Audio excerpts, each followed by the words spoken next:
good finish. However, in mid-March, Harry Neal, then where did you think your club would go? Well, we talked about it, and I'm sure everybody in our half of the league out west there talked about the fact that you conceivably could get to the Stanley Cup Finals without having to play perhaps the top four teams. Although Edmonton and Minnesota, there may be some argument whether they were included in the top four. But we certainly didn't think for a second that we could get there without playing one or both of them. Harry Neal, you were suspended.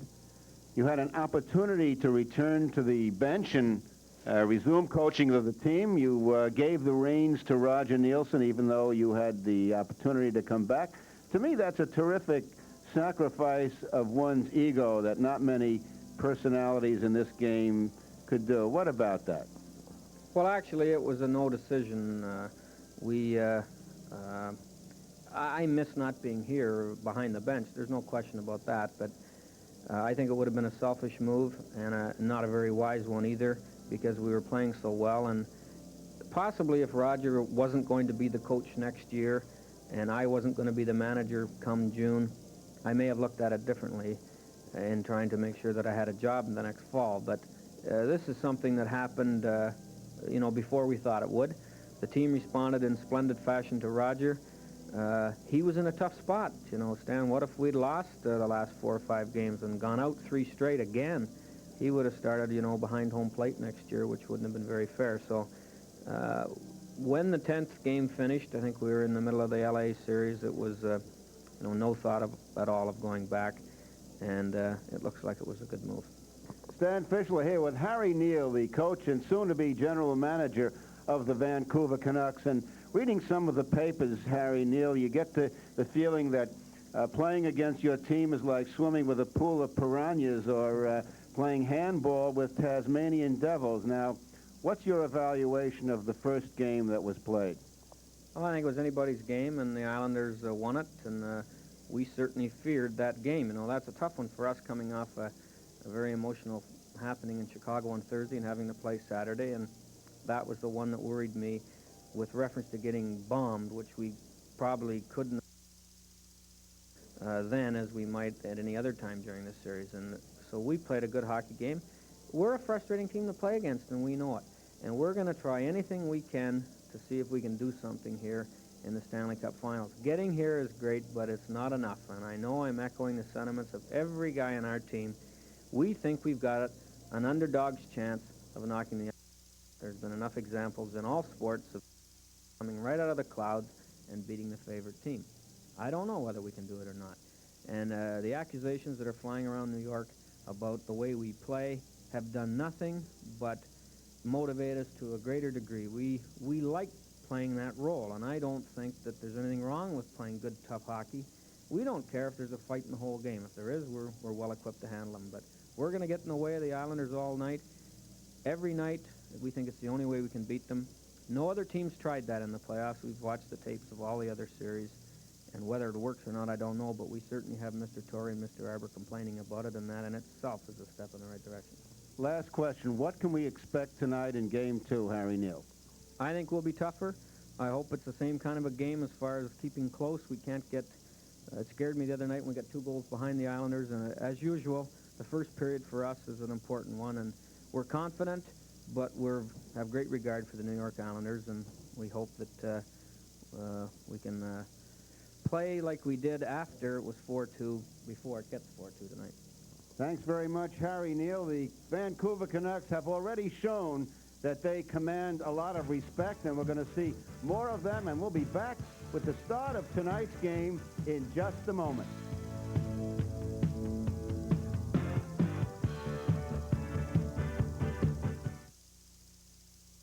Long Island Trust presents a Long Island portrait.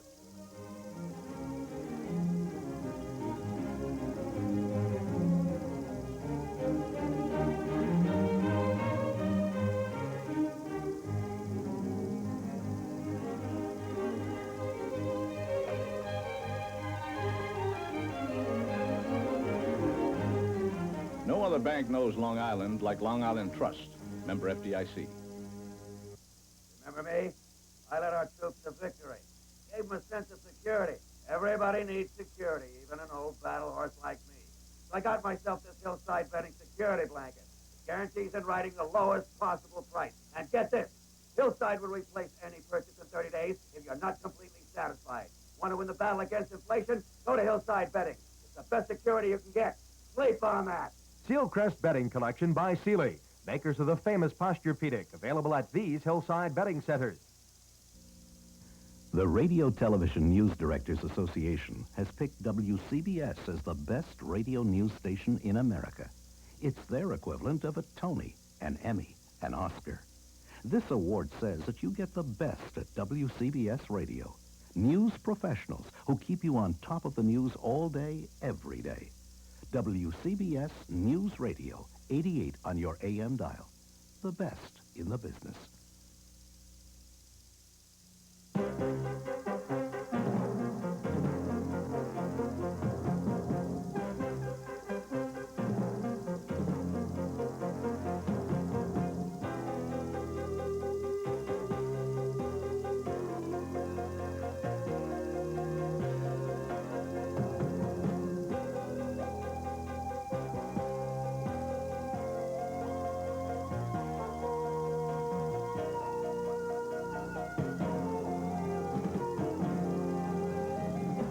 From the Nassau Coliseum in Uniondale, New York, Sports Channel presents Game 2 of the best-of-7 Stanley Cup Final. Tonight, the New York Islanders, the defending champions, host the Vancouver Canucks. Participating advertisers are Budweiser. For all you do, this Bud's for you. The people of Eastern Airlines, who believe we have to earn our wings every day. Chemical Bank. The chemistry's just right at Chemical. The #1 selling auto team on Long Island, your Nassau Suffolk Chevrolet dealers.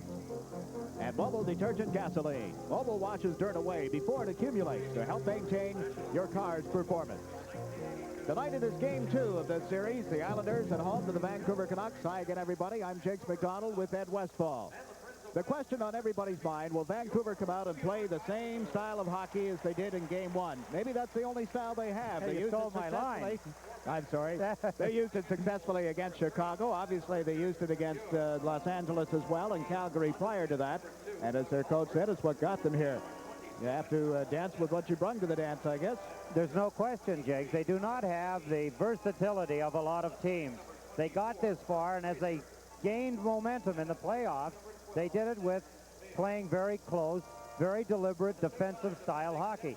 And what got them here and got them to the overtime against the Islanders, I cannot see them changing it, really.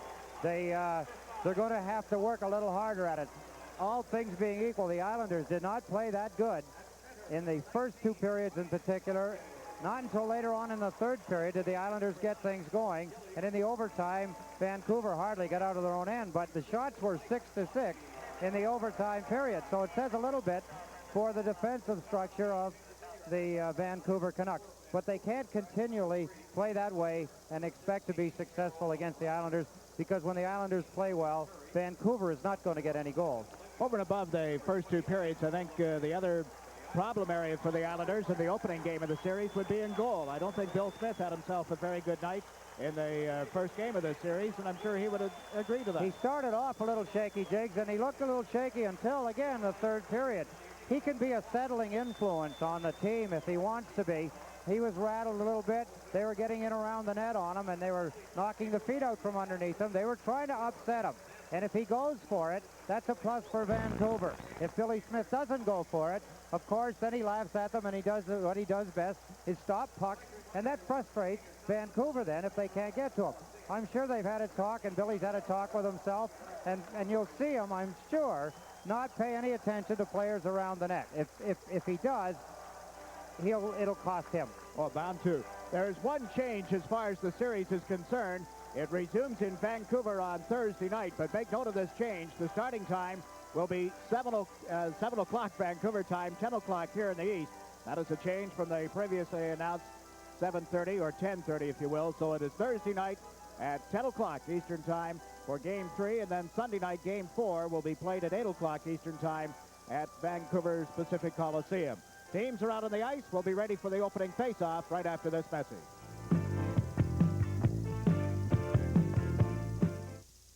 We're Eastern, America's favorite way to fly. For 3 years now, more passengers have flown Eastern than any other airline in the free world. If you're flying Eastern, we thank you. If you haven't flown Eastern recently, give us a try.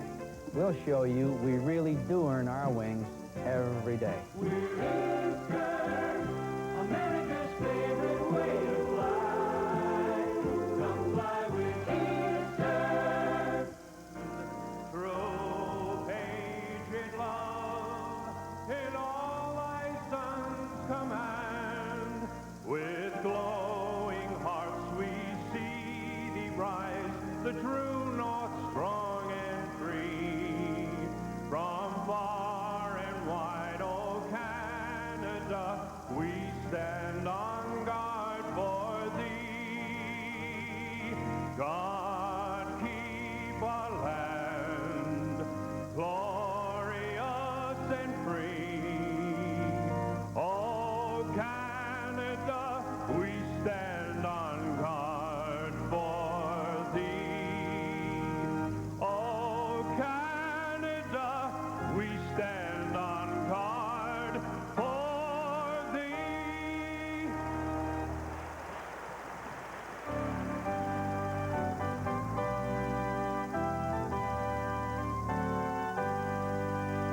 Oh, say, can you see by the dawn's early light what so proudly we held at the twilight's last gleaming, whose broad stripes and bright stars through the perilous fight o'er the ramparts we watched were so gallantly streaming, and the rocket's red flare, the bombs bursting in air, gave proof through the night that our flag was still there.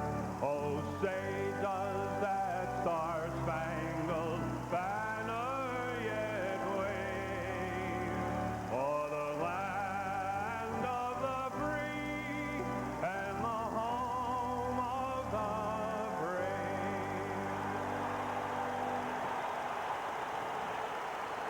A sellout crowd here at Nassau Coliseum.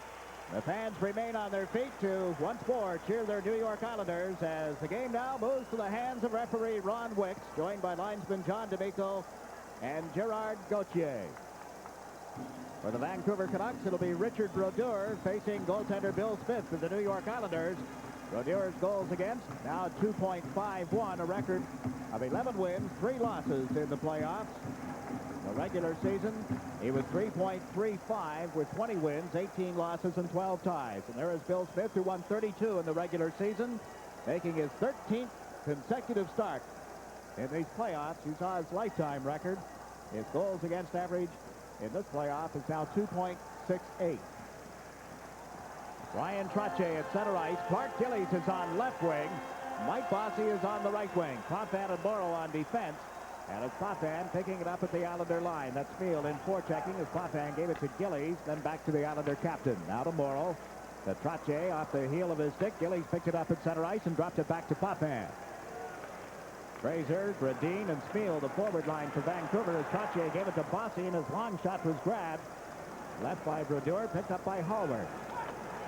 Doug Hallward up the middle, one of those breaking passes, but everybody covered their man, and Potvin touches up for an ice in. Ironically, Jake, the first 2 players to come together in this hockey game were the last 2 players to come together in the game the other night in overtime. Harold Schneps taking out Mike Bossy along the boards.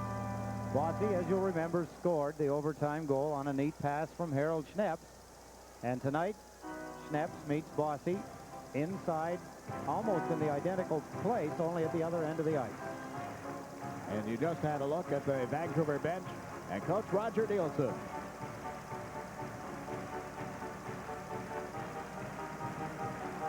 The names on that were telegraphed from the West Coast to the East Coast. Telegrams from the fans in Vancouver to their Canucks. It's hanging in their dressing room, by the way. Langevin is out on the Islander defense with Persson. Up front, it is Merrick with Tonelli and Nystrom. The puck loose back to the Vancouver goal. Brodeur played it around the boards. Right to Nystrom. Center. John Tonelli couldn't knock it out of the air. So the Canucks cleared up the left wing side into center ice, but Merrick got a piece of Fraser, and here's Langevin with it now to Tonelli. Rink wide to Nystrom. Working on steps as he came over the line. Hallward came across to pick up the puck. Dumped it off the boards into center. That's Langevin backing into his own zone. Gave it to Stefan Persson to Mike Bossy. Bossy out on the right wing. Got it away from Smeal to Langevin. Langevin across the line. Drop pass picked up by Bossy. Bossy rink wide. Persson moves in. Shooting. Blocked in front by Brodeur and just out of the rebound reach of Trottier. Now Langevin with a shot that was steered aside by Brodeur. And play has been called. Offside, Jags. John D'Amico calling the offside. Al Arbor getting his next line ready as he walks behind the players. What he's doing is assigning the players who's up in case one of the wingers, defenseman, centerman head for the bench. No, he's going to change now as Roger Nielsen has changed. Al Arbor has a designated line he wants out there. I would have to think it's probably just to not let them have Dave Williams, 22, against the Islanders, 22, Mike Bossy. Yeah, he's going to fall. In this case, Williams will fall 10 short. He draws number 12, Dwayne Sutter on the right wing. Williams on the left wing for Vancouver. Miner is at center ice, and Moline on the right wing for the Canucks. Thomas Johnson with a long shot, grabbed and cleared by Brodeur, picked up by Colin Campbell. Gillies into forecheck. Bossy is out on the right side now for the Islanders. Move it to the blue line, picked up by Bossy. Can't wait for Gillies to get back onside, and they delayed offside in this case as Moline came to center ice. The play broken up at the Islander blue line, and there's Thomas Johnson with Gillies moving down left wing. Johnson on a weave, picked up by Gillies. Gillies a drive. That was off the target. Bossy races to the boards, dumped it into the corner. Lindgren, the Vancouver defenseman, moved it up this right wing side. Picked up by Moline. Moline and Miner. Moline now to the right side, and Lindgren fires one, grabbed by Bill Smith. Brings it around behind the net for Morrow. Morrow up the middle, out of the reach of everybody, and the Islanders are going to be called for icing as Snets picks it up back at the Vancouver goal. 17:40 remaining in the opening period. We look at playoff hockey. Dunk Wilson, a goaltender, Guy Chiron, a forward, hold the NHL records for the most NHL regular season games played by a goaltender and a skater, respectively, without playing in a playoff game. Wilson played in 287 games as a goaltender. Chiron played 734 games as a forward, a center iceman, Guy Chiron, and neither one of them ever played in a playoff game. Well, you got to wonder where you went wrong if you're the player. How about Dennis Marouk, who scored over 50 goals again this year, has played in 501 games without playing in a postseason game. Now as play gets underway, Smith was bumped back to the goal. The puck went to Wayne Merrick to Nystrom on right wing. Nystrom trying to come in around steps, picked up by Lane to the corner for Merrick, out in front to Nystrom. Nystrom turns to get away from DeLorme. Nystrom off the boards to Merrick, back to Nystrom, moves in, shoots it, and hit the side of the net. Tonelli trying to put it out in front of the goal. It ended up in the boards, and there is Snets. Harold Snets up left wing to Rhoda. Now to Boulderand, who couldn't pick up the pass, and Rhoda was flattened at a good hit in the Vancouver zone. Popham, in the meantime, dumps it back into his own territory for Lane. Boulderand into forecheck. Ford Lane lugs it up to the blue line. Into center ice. Lane a long shot. Wide of the Canuck goal, and there's Nystrom with it. Round behind the net for Tonelli. Rhoda riding hurt on him. Tonelli unable to make the play. Off the boards down to Lane from the blue line. His shot right on. The rebound is cleared wide as Tonelli was flattened. DeLorme slaps one around the left wing into center ice. Nystrom picked it up in front of the Islander bench and then went off, and the Canucks yelling about too many men on the ice. Ford Lane with a long shot. Grabbed and cleared by Brodeur to Jerry Miner. Miner works it out into center ice. There's Persson with it. Stefan Persson to the left side for Bossy. Bossy, Trottier, and Bourne, the forwards. The pass to Bourne off his skates. Loose behind the Canuck goal and cleared around the boards by Brodeur. Right to Bossy, who stepped in front of Williams. Now to Bourne. To Trottier, couldn't hold the pass. Persson came in from the point. The puck deflected to center ice.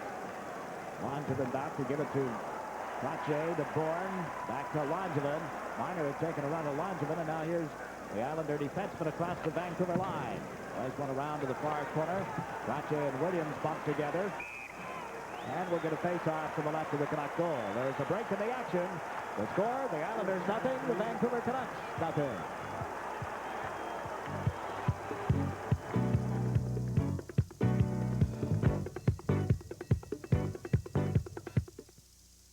A perfect egg.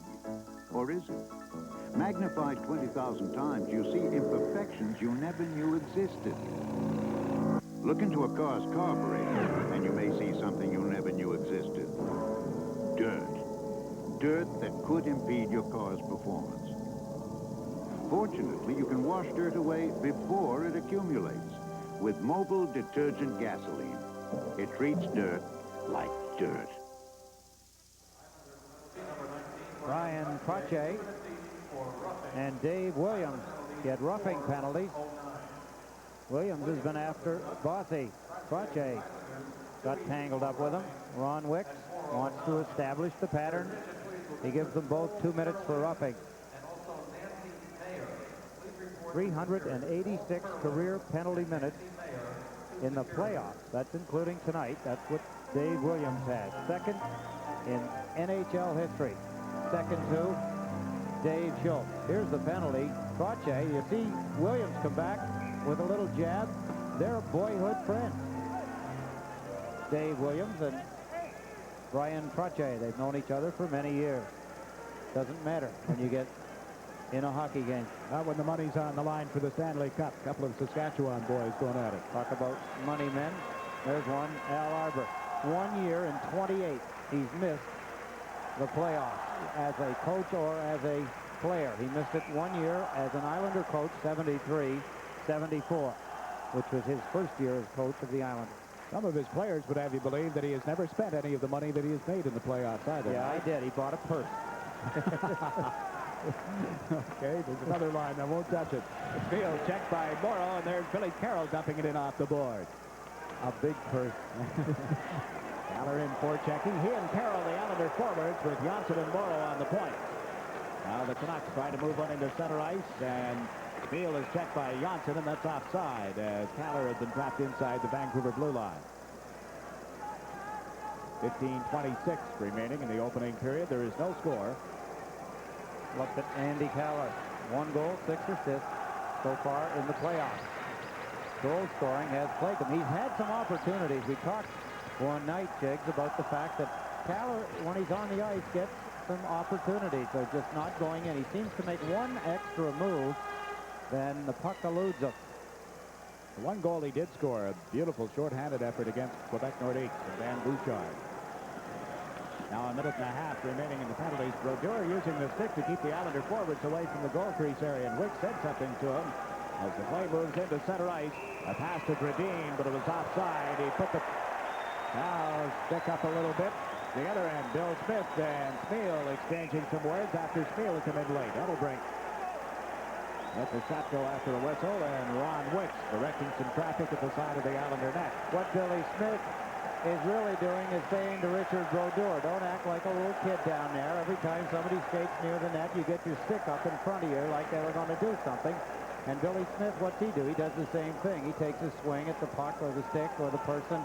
It's a threatening gesture. Really has no significance in the hockey game other than a little showmanship. They're going to get a face-off as a result of this in the center ice area, which is an indication that the play must have been all right. And they feel that they erred in calling it because it is right at the center ice face-off spot. And cleared back into the Vancouver zone and picked up by Edelbrink. Edelbrink waits for Smeal to turn in the far corner. Didn't give him the puck. And Smeal ran into Bossy, who was parked there waiting. The Canucks try to come out on the left wing side. Lars Lindgren with it. Dumps it into the corner. Chasing this Bossy. Gradine put it out in front. Back to Lindgren at the blue line.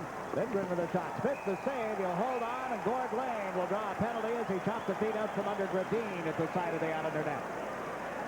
Well, Lane goes to the box. Vancouver with their first power play chance coming up. A break in the action. The score tied. Islanders nothing. The Canucks nothing.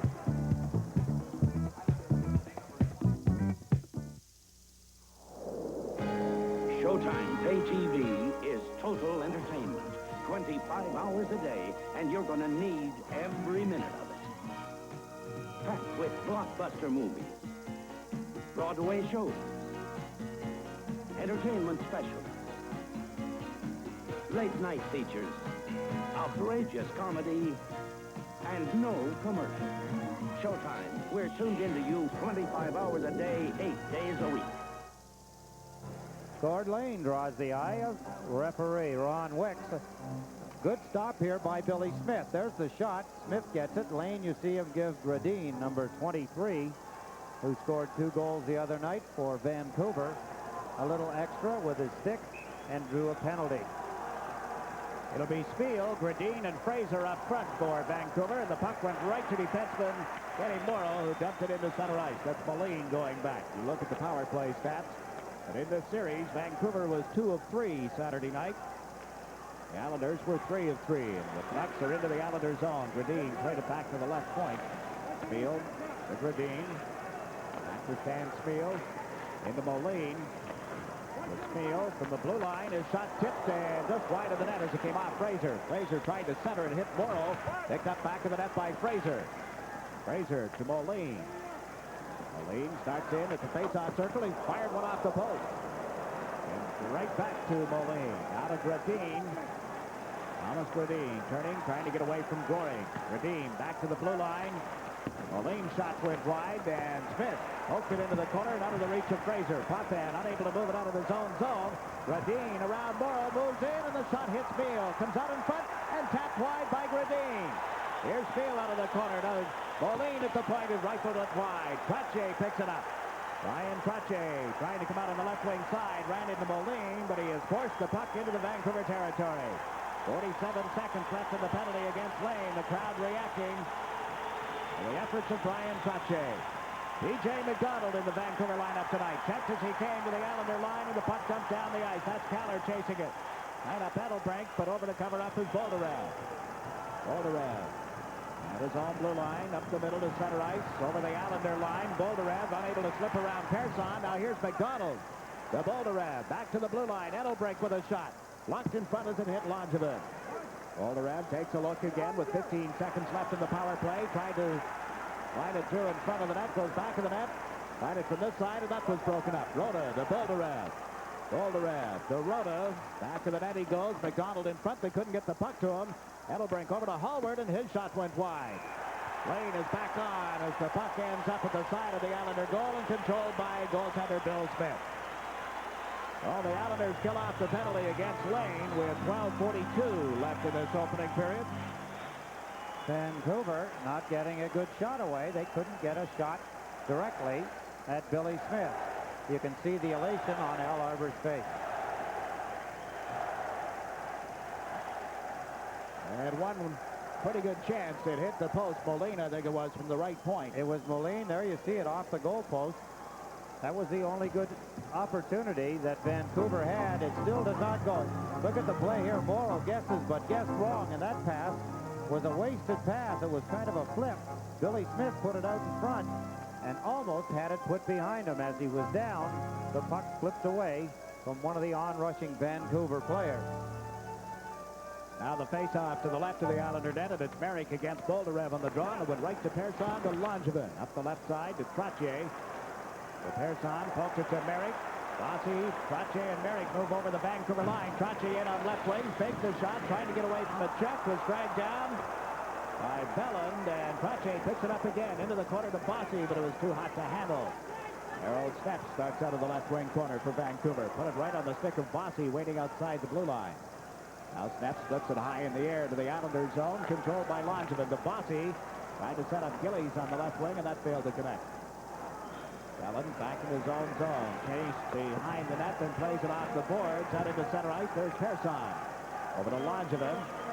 Langevin lifted into the Vancouver zone. Belland cleared it out quickly to Moline.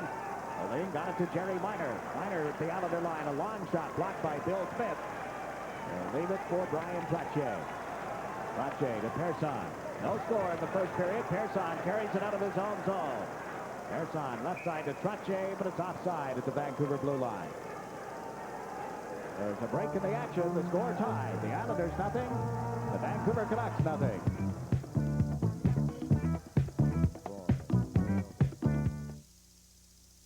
Women all over the country are singing a new tune. Hold that tiger, hold that tiger. Presenting the Tigra, a knit shirt that'll bring out 11:38 remaining in the first period. No score.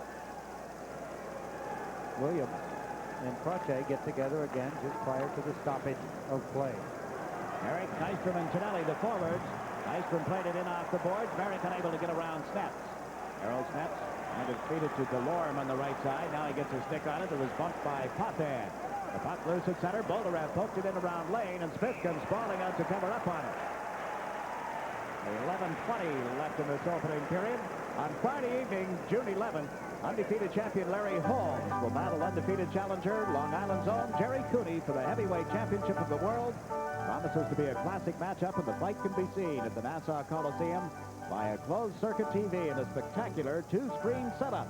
All seats are $30 and available at the Coliseum box office and Ticketron outlets. Tickets available for groups by calling 794-9300. That's area code 516. For further information, 794-9100. Again, the 516 area code. Bill Smith just made a save off Campbell with a long shot, and Potvin is being penalized. Roto taken down to the side of the Jake, it's going to be Billy Smith, a hooking penalty, I believe, or tripping, one or the other. A tripping penalty is going to go, I believe. Oh, it's Dennis Potvin. Yeah. If we get a look at it. A break in the action. We'll be right back. There's no score.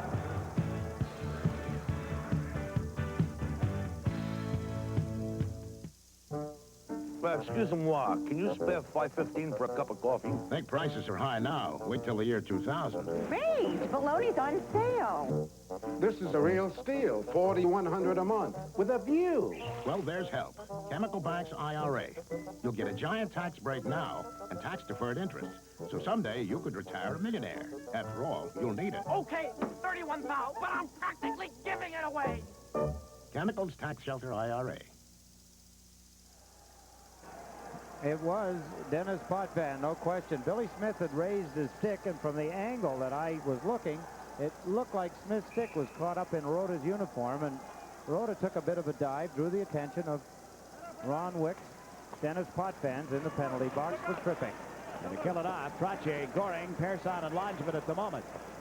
This is Edelbrink at the Islander line. His long shot, Bill Smith picked that up easily as Persson and Langevin had taken the man and given Smith a lot of room to look at the shot. They did, Jake. It's a good play, and of course it's planned that way, that during the penalty killing, the defensemen try to keep the front of the net. They'll try to push the attacking forwards to the sides, leaving the alleyway up the middle from where the pucks will come from, the challenging shots from the points in particular, open to Billy Smith.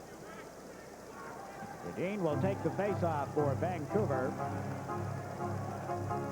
As Fraser and Smeal as the other forwards. Edelbrink out on defense, along with Doug Hallward. Hunt's got the draw. Fraser put it out in front. It was underneath Persson, and Smith covered up on it.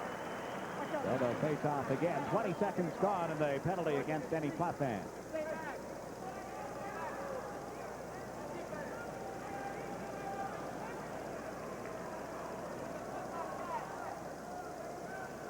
Stephon Persson blocks the shot from the side. He doesn't see it. Smith does, and smartly stops the play. Now Persson slaps it out of his own zone off Trottier and down into the Vancouver territory.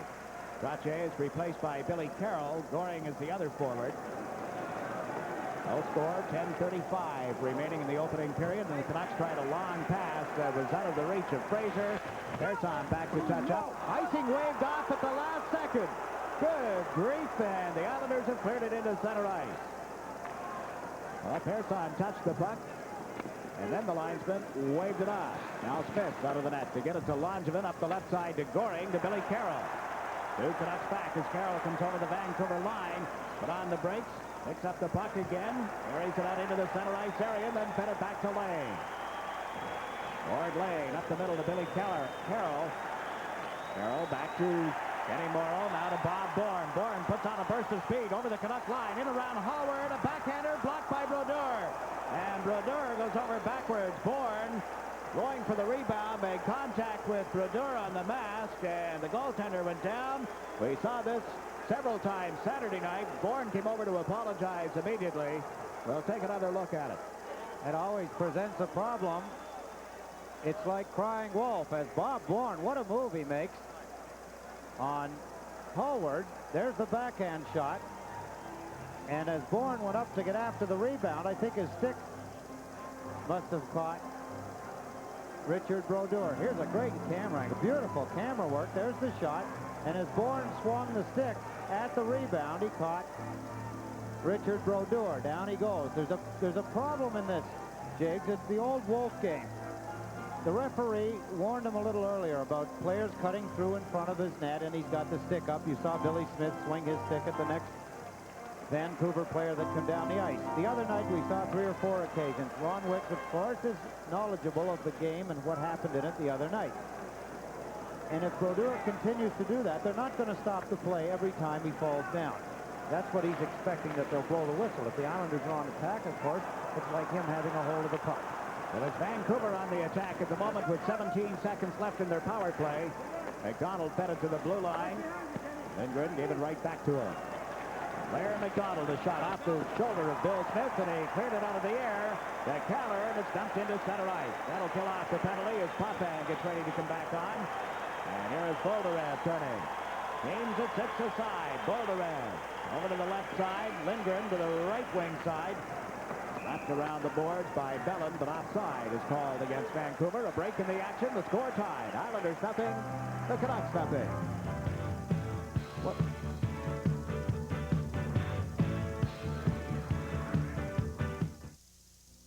Battle presents Dennis Potvin, the man, the image. Be sure to stay tuned for this close-up look at the Islanders captain as a player and a person immediately following tonight's game.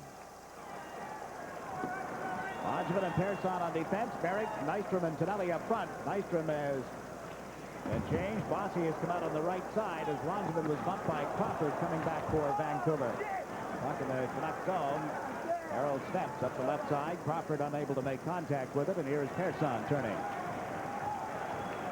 Stephen Persson takes a look. Gillies is out on the left side. The pass went to Langevin. He dumped it into the Vancouver zone and gets a bit of a hit from Delorme, and we're going to get a penalty against Ron Delorme. Cross-checking. He ran into Langevin. Smart move by Dave Langevin. He did not retaliate. The Islanders are going to outsmart the Vancouver Canucks. Delorme was trying to goad Dave Langevin into a penalty. Watch the stick go up right here. Langevin gives him a pretty good shot. And then the retaliation, 1-2. Langevin turns, skates away. As we look again, here's Delorme coming. Langevin gets him, wards him off with an elbow and a half a jab. Delorme retaliates and gets the penalty. Langevin did not go back after him. Delorme expected him to, but it didn't happen. He gets a cross-checking penalty at 11:27. First manpower advantage for the Islanders tonight. They were 3 of 3 with their power play in game 1. It is Trottier, Bossy, and Gillies, Potvin, and Johnson on the points. Face off to the right of the Vancouver goaltender, and Trottier got it back to Potvin. Into the corner to Bossy. Bossy back to Potvin. Potvin shot hit Williams and is cleared out into center ice. I think it's Minor, not Williams. How could I get those two mixed up? They're both left-hand shots. Minor skated through the goal crease and slapped at the stick of Bill Smith. Here comes Potvin with the puck. Potvin dumps it into the Vancouver zone. That's Bossy going in after it.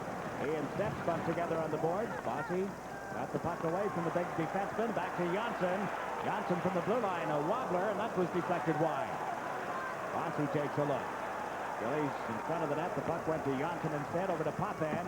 And he has to come in off the boards. Minor tying him up there, and then Minor is knocked down. It's cleared right back to Potvin. Potvin checked with the board. Bossy picks it up. Over to Thomas Johnson. Johnson a slap shot. Brodeur the save, and the rebound is cleared outside the blue line. 1:03 remaining in this Islander power play. We watch Denny Potvin play it off the boards. Picked up by Lupul. Harry Lupul was not in the lineup on Saturday night. Has been bothered with an injury recently. Now Bourne at the Islander blue line gave the puck to Persson. Persson Sent Bourne over the line around Lindgren, but then was hauled down, and there'll be another Vancouver penalty. As Bourne went to cut in, he was grabbed, and we get a hooking penalty against the Canucks. With 42 seconds left in the penalty against DeLorme, the Islanders will get a two-man advantage. There's a break in the action. The score tied. The Islanders nothing, the Canucks nothing.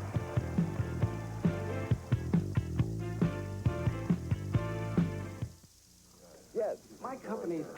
Heavy hit in front of the net. Mike Bossy twice gets a couple of opportunities. Let's watch some of the heavy hitting in front of the net. Harold Schneps explaining to Brian Trottier, just trying to get you out of there, give you a little push. The same thing. Trottier gets the stick up, and then boom, Campbell levels him from behind. Not the most courageous check of the night so far. Let's watch Bossy as Campbell tries to chop him down like an oak tree. Bossy gets the shot away. Brodeur had the angle on him, made the save. Islanders come close, using their speed again and their puck handling. Stefan Pearson had a great opportunity, Jiggs, and he shot it wide from the top of the face-off circle. Now 13 seconds left in the original penalty. That's to DeLorme as Potvin gave the puck to Pearson. Pearson back to Potvin in front to Goring, who couldn't make contact. Now Pearson to the corner to Dwayne Sutter. Back to Pearson just as DeLorme stepped out of the box. Sutter to Goring, the shot blocked by Brodeur. Harold Steps fires it off the boards, and the Islanders now with a one-man advantage. 1:07 left in the penalty against Lindgren as Pearson gets away from Lupo. The Islander line, Pearson to Gillies on left wing, back to Potvin across the Vancouver line. Potvin, a drop pass to Gillies, rink wide, Pearson to Goring, off his stick, and the Canucks get a break. Out into center ice and across the Islander line as Moline moves right in, and a weak shot blocked by Pearson. Moline dropped that one, and Pearson starts from back of the goal with a 40 seconds remaining in this power play. Benny Potvin to Goring across the Canuck line. Goring back to Janssen to Potvin. Potvin shoots and was wide on the stick side. Brodeur covers up as it came off the boards. They're going to face off to the right of the Canuck goal with 29 seconds left now in the power play. Pretty good penalty killing by Vancouver. Dennis Potvin having a few words with Colin Campbell. Campbell knocked him down. Potvin tried to take the shot. There you see the captain, the Islander captain. Dennis Potvin, here he comes, number 5, went to take the shot. Campbell got a chunk of him, chunk of his feet. Brodeur holds in the puck. Two Islanders moving around.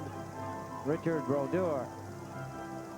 They haven't had a good shot outside of the one Stefan Pearson missed the net with, although Bossy had a couple from the bad angle that Brodeur had no trouble making the saves on. It is Trottier, Bossy, and Bourne as the Islander forwards. Potvin and Janssen on the points. 29 seconds left in the penalty against Lindgren. Trottier won the draw, got it to Bossy, to Janssen, now to Potvin. Potvin unable to get it to Bossy. Now played it off for Dean, and Bossy works it around to Trottier. Back to Mike Bossy. Bossy to Janssen. Janssen's shot was blocked. Potvin holds it in at the blue line and lost it. Here's Gradine headed for the net. Potvin comes back to knock it away from him. And Potvin's going to be penalized. Throws the stick up in the air, throws his arms up in the air in disbelief. Me too. He's back at a great defensive play. My goodness. He covered up well on his original mistake, Jiggs. He's having trouble at the point on the power plays tonight, but he had covered well as he raced back with Miner bearing down on Billy Smith. Potvin got back quickly, made the check. He gets a tripping penalty on the play. A questionable call in my eyes. I agree with you. He got the puck, knocked it off the stick of the on-rushing Vancouver forward. Miner, I believe it was. Miner went down after the play. And Ron Wicks gives Dennis Potvin a tripping penalty. Dennis couldn't believe it. He threw his stick up in the air. Actually, he could have got a penalty if Ron Wicks. Let's take a look as we watch. Is that Lupo or Miner? I think it's Moline. Well, I was close. It's a Vancouver Canuck. There's Dennis Potvin throwing his stick. That's actually a penalty also. It could be called as abuse of the official or a 10-minute misconduct. But it was not seen. Ron Wicks was on his way to the penalty box. where he should be for that call. The puck cleared outside the Islander line following the draw, and here's Moline backing up. And now Lindgren is back on, so the Canucks with a man advantage, 6 against 5. They start out of their own zone and have iced the puck. They may not call it, however. Yes, they will. A question arises, Jakes, with the fact that he gave a penalty to Dennis Potvin. The player was on his way to the net. He had somewhat of a clear path. If he's going to call a penalty on him, maybe he should have considered a penalty shot. Dennis reached out from behind and pulled the puck away from him and got the penalty. I'm not going to walk into this hornet's nest with you, no way. I don't blame you. 5 minutes, 5 seconds remaining in the opening period. There's no score. Butch Goring, Billy Carroll, the forwards for the Islanders, and it's Lane and Morrow on defense. Third power play chance of the period for the Vancouver Canucks. Islanders have had a pair. But the game is scoreless as the Canucks start out of their own territories. Neal, Fraser, and Gradine, the forwards, moved in after a loose puck. Lane with it back of the net, pulled it away from Gradine, then shot it away from Fraser, was grabbed and spun around by Fraser. Mr. Wicks had a good look at it, but no whistle. Now Gradine plays it in on the left side. Fraser chased to the corner by Morrow. Fraser centered. That's cleared by Billy Carroll. Neal gets it back to the blue line. Canucks play it to this near side. Gradine pulled it away from Billy Carroll. Centers. Neal's shot was blocked by Morrow, and Goring starts up. Goring to Carroll. Couldn't get a stick on it at center ice. That's Moline back on the left side. Across the Islander line. Moline chased wide, put it out in front. Out of the reach of everybody. Bellin comes in from the blue line and stolen by Bourne. 2-on-1 with Carroll. Here's Bourne across the line. Moving in. Bob Bourne. The Carroll shoots. He scores! Billy Carroll. There was a delayed penalty call coming. Lane had been pulled down behind the play. But the Islanders have scored a short-handed goal. Billy Carroll. We talked about him on the pregame show tonight. Bourne set him up beautifully, 18. Bourne having trouble getting a hold of the puck, but finally you saw Lane go down in the bottom of your screen. Bourne to Carroll, and he put it in the open side. Judy, pretty goal. Nice move by Bourne. Let's watch again as Bourne gives it to Carroll. Brodeur is away wide. He thought Bourne was going to hang on to the puck and make a play, but not to be. He made the play to Billy Carroll, and Carroll, his second short-handed goal of the playoffs, has given the Islanders a big 1-0 lead. Still 40 seconds remaining in the Potvin penalty. That goal, of course, nullifies the Vancouver penalty that would have been called had the puck not gone into the net. So it is 1-0 Islanders. 25 seconds left in the power play as Bolnarev starts out for the Vancouver Canucks. Billy Carroll is back out there as a penalty killer. Bolnarev over the line, went to the left side, and Pearson knocked it away from him. Picked up now by Langevin. Around the boards. Edelbrink got it to the corner to McDonald. McDonald back to Edelbrink. There's going to be a penalty call here. McDonald with the puck, but the whistle has sounded. Bolnarev and Pearson exchanging words. I believe it'll be Bolnarev headed for the penalty box when this is finally settled. Bolnarev had been taken out by Pearson, and now linesman John D'Amico tumbled to the ice heavily. They don't have the padding that these players do. But Bolnarev is headed for the penalty box. Let's take a look in front of the net. There's Ivan Bolnarev. Stefan Pearson looks back. Uncharacteristic of Ivan Bolnarev. He is not the kind of player you expect that action from. But he did it. He gets a penalty. And this is where the Islanders would like to hurt them. They couldn't hurt them in the opportunity they had earlier with a two-man advantage. And then they had a one-man advantage for 1 minute and 9 seconds. But here they get another opportunity. 3:25 remaining in the first period. 1-0 Islanders, and they get a power play again. And in 3 seconds, Potvin will give them that Islander power play. Merrick up front with Tonelli, Janssen, and Langevin on the points. Face off at the Islander line, as you see. Liner couldn't get control of it. Tonelli gave it to Janssen, now to Merrick. Potvin is out on the ice. Langevin heads for the Islander bench. Tonelli, in the meantime, is across the Vancouver line. Nystrom has come out on the right wing with Merrick and Tonelli, but Snaps forced the Islanders to go back into their own zone. Thomas Janssen with it back to the net. Again, Miner skated right through the goal crease. He's been in the forecheck and headed to the right wing. Tonelli carries it to center ice. Across the Vancouver line, John Tonelli unable to get it to Merrick. Couldn't split the defense as well. Here's Nystrom to Merrick. Merrick trying to center. Being tied up back of the goal. Lars Lindgren and Merrick fighting for it. It went to Harold Snetz. And Snetz shoots it high into the Vancouver players' bench. 1:18 left in the penalty to Boldarev. 2:43 remaining to play in this opening period. Everybody on the bench ducking. Somebody didn't duck in time and has caught the puck on the side of the face. Face mask and all. Is that Lindgren? I believe so. The name fits the blonde hair. The mask, much like the one Andy Keller wears.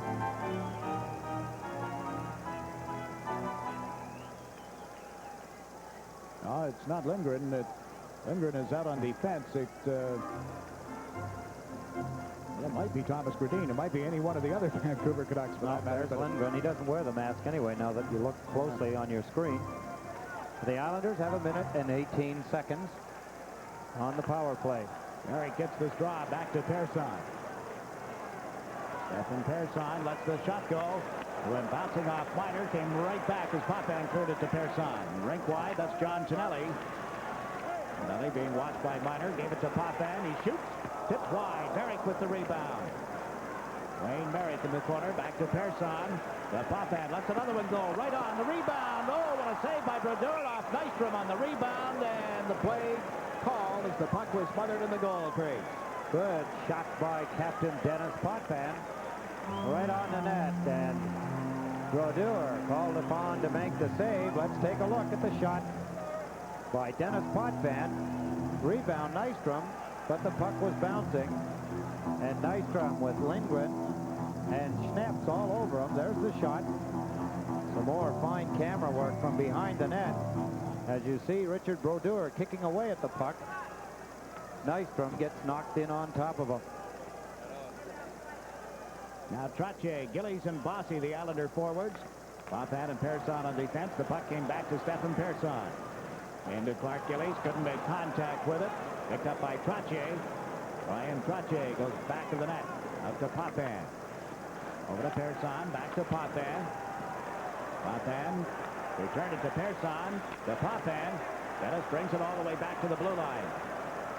Change positions with Persson. Hand on the shot. Here's Gillies turning. Shoots. Blocked by Brodeur. The rebound. It's underneath the goaltender. He holds on. Close call as Mike Bossy on the rebound from a shot by Dennis Potvin. Brodeur gets his stick and gloves out and makes the save. Bossy was moving away from the puck, and it's very difficult to shoot it. There's the shot. Gillies, Bossy, I had said Potvin. I meant to say Clark Gillies. Harold Schneps taking Mike Bossy out of the play. 23 seconds remaining in this power play as Boldarev continues to serve the cross-checking penalty.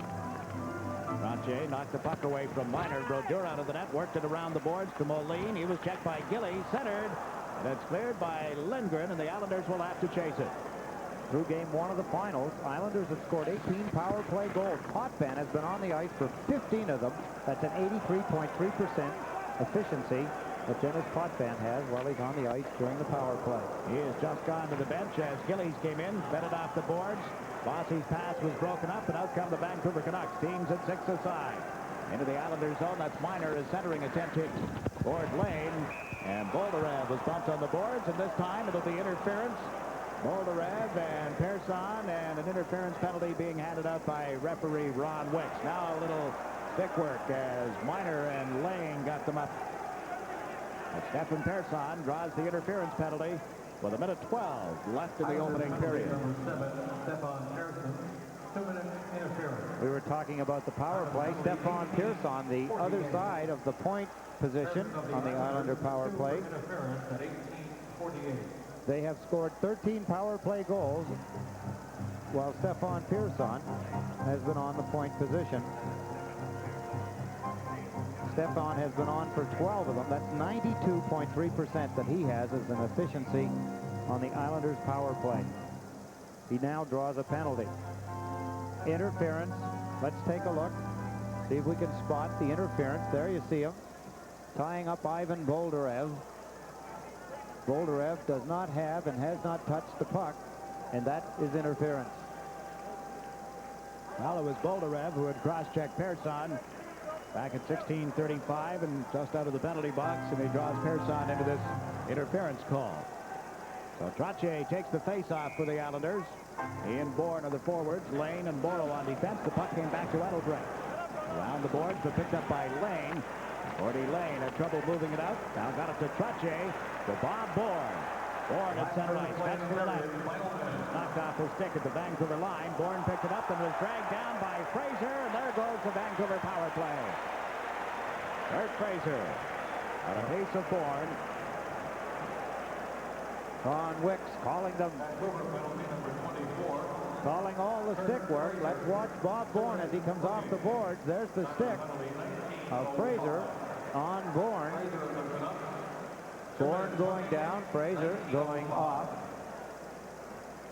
So that nullifies the penalty to Stefan Persson. Bad move by Kurt Fraser. 19:05, the time of the penalty. Billy Carroll and Anders Kaller, the forwards. Lane and Morrow, the Islander defense, as we watch Spiel back to Snets. Snets to the Islander line, comes in over the line. For Chet, Spiel picked it up. Spiel centers one. A backhander. Smith the save, and he holds on. Howard had come in from the blue line, and now we get a pile up at the side of the Islander goal. Now we're back to the same stuff that we saw Saturday night. After the whistle, push, shove, picks up, jostling, a lot of conversation. All makes for a long night. A fine save by Billy Smith, Jiggs. A backhand shot by off the backhand. It was Hallward, I believe, that made the shot. Smith made a good close-in save. Here's the pass. Hallward comes in from his defense position. There's the backhand. Good stop. Smith hangs on the puck. Smeal takes a whack at the puck Smith has a hold of, and then Gord Lane knocks Smeal over top of Billy Smith, and that's where we get all the pushing and shoving. A 1-0 Islander lead on a shorthanded goal by Billy Carroll at 15:55 of this opening period.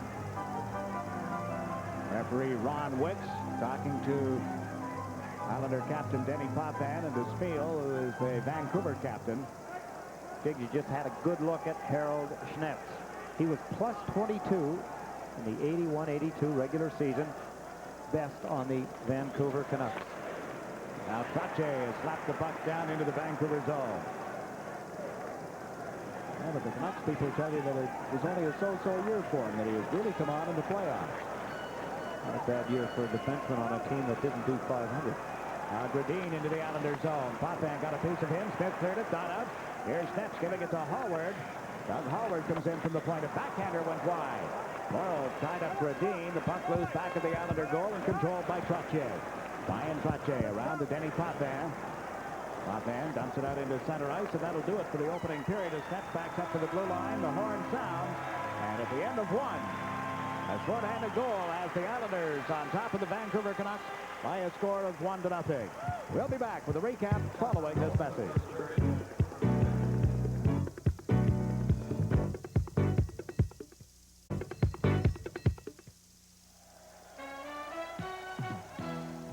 This Bud's for all the guys who keep the action from getting out of hand.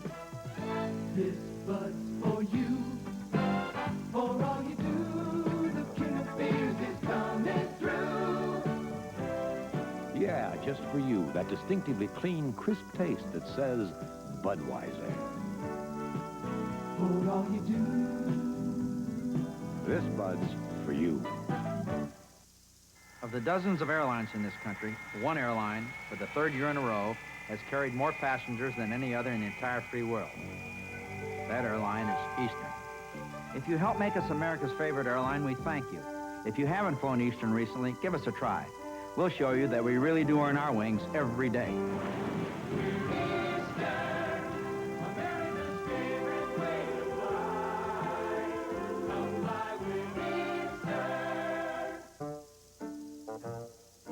While most banks are just giving away house gifts, Chemical is giving away a house. Enter Chemical Bank's IRA sweepstakes. 21 shots on goal in that first period, 15 of them by the New York Islanders as they outshoot Vancouver 15-6 and outscore them 1-0. Billy Carroll, the shorthanded goal at 15:55. A strange period. It had its moments where it was wide open and then settled down into close checking. 10 penalties called, and out of the 10, not one holding penalty. Well, it seems strange we talk about the clutching and grabbing and things that go on in this game, but we had some interference, some cross-checking, hooking, things of that nature. But with Potvin sitting out a tripping penalty at 14, called at 14:38, Billy Carroll got the Islanders on top. His second shorthanded goal in the playoffs. We said at the time, Bob Bourne did everything right, set him up, and with Brodeur going one way and unable to get back, Billy Carroll had practically that entire goal to put it in. He did, Jiggs. He had the whole net to put it in. It looked like Brodeur was trying to second-guess Bob Bourne. We'll get a look at that hopefully at the highlights later on. But the story, of course, 15 shots by the New York Islanders and 6 by Vancouver, and they hit the goalpost on one occasion. There was a good chance for them, but goaltenders will always tell you that's part of their equipment, and it doesn't count as a shot on goal. But the Islanders dominated the period. The shots in this case did tell the story. They didn't get as many good opportunities as you would think they would get with 15 shots, but they got enough, and territorially they dominated the game, and that's what they wanted to do. And I think some of the weaknesses of Vancouver will start to show as they have early in the game. You'll see them more prevalent as the game goes on. One major difference in that first period was the fact that the power play was not as successful for either team tonight. But we still have 40 minutes remaining in regulation time, and at the end of one, our score, the New York Islanders 1, the Vancouver Canucks no score. Stan Fischler will be along with his guest, Ivan Boldarev of the Canucks. That'll follow this message.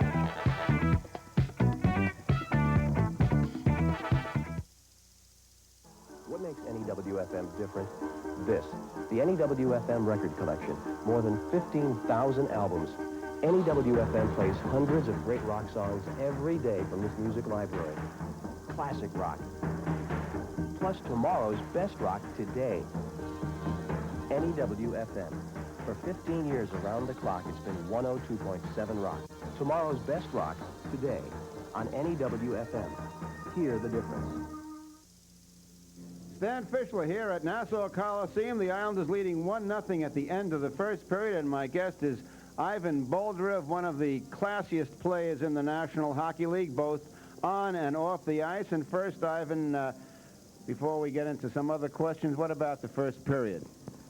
Well, there were a lot of penalties out there, and both teams had the opportunity on power play, and it turned out the Islanders got the shorthanded goal, and, you know, that's the difference in the game.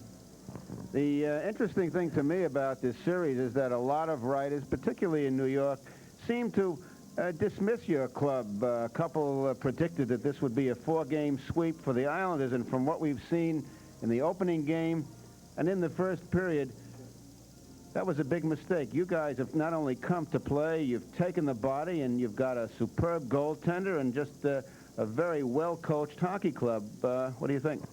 Well, Stan, that's true. I think a lot of people wrote us off, and they thought we would lose in 4 straight, but I don't think that'll be the case at all. And I think they're judging us by maybe our last appearance in here during the season, and we weren't playing great hockey then, and you know, we were still gelling as a team, and we seemed to gel at the right time just before the playoffs, and you know, we've been playing some pretty good hockey all the way through the playoffs. The interesting thing, of course, is that Harry Neal coached the club up until middle of March when he was suspended, and Roger Nielsen took over. Now, how do you, Ivan Boldarev, see the difference in these two personalities? Well, Roger's a little bit more quieter than Harry behind the bench and off the ice, but they have similar styles. They prepare the team very well. With Roger, we know pretty well what a lot of their guys are having for breakfast just about, and that's how well we are prepared for the teams we're playing. Ivan Boldarev has paid his dues, has played for many teams in the National Hockey League, and I remember going back to when you were Boston Bruin property. Ivan was invited to a Stanley Cup series that the Bruins were in, and then what happened? Well, I was playing for the farm team in Oak City, and we lost out in the first round of the playoffs down there, and they called up about 8 of us as standbys for the playoffs, and we spent about a month in the Madison Hotel next to the Gardens, which isn't the prettiest place, but For the last series, you know, they didn't keep us around. They were playing St. Louis, and they sent us home, and so we never did get to see the Stanley Cup. Boston won the Cup, and Ivan was sent home. We'll be back with Ivan Boldarev in just a moment.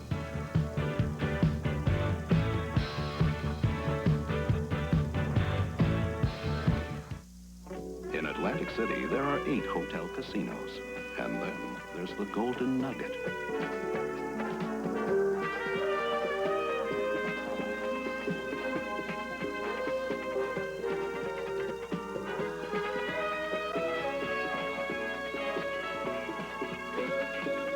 There is no hotel casino in the world like the Golden Nugget in Atlantic City. You really have to see it to believe it. Stan Fischler here at Nassau Coliseum. The Isles leading 1-0 at the end of the first period, and my guest is Ivan Boldarev of the Vancouver Canucks. And Ivan, a lot of people say that if you have a problem as a hockey player, you make the game look too easy. Your moves are so smooth, and sometimes it looks like you're not giving the kind of effort that you really are giving.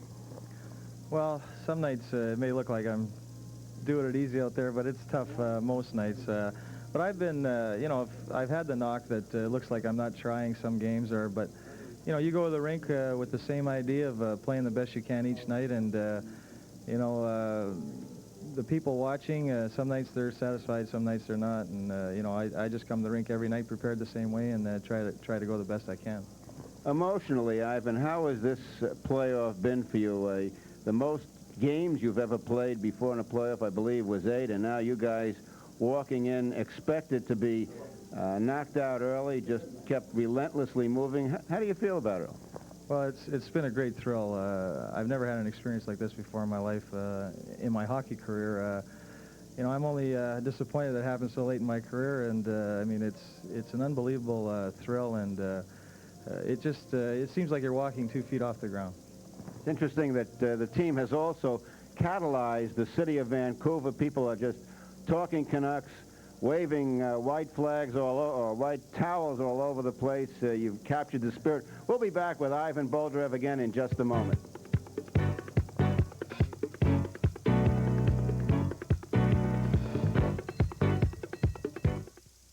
Yes, my company's operating balances don't earn a dime. What can the Bank of New York do for me? Manage your money so it makes you money with new Check Invest. I can't tie up operating funds. No problem. Check Invest links a regular business checking account to a money market fund. So I earn money market interest? Automatically every day. My bank doesn't have anything like Check Invest. Does yours?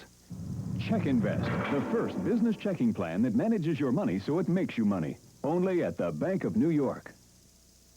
Stan Fischler here at Nassau Coliseum. 1-0, the Islanders over the Canucks at the end of the first period. My guest, Ivan Boldarev of the Vancouver Canucks. And in case you missed it, during the Chicago series, Coach Roger Nielsen of the Canucks waved a white towel, and that caused a big brouhaha, and then everybody in Vancouver began waving white towels. And just tell me about the transformation of Vancouver fans from when you knew them as a Blackhawk to what's happened now.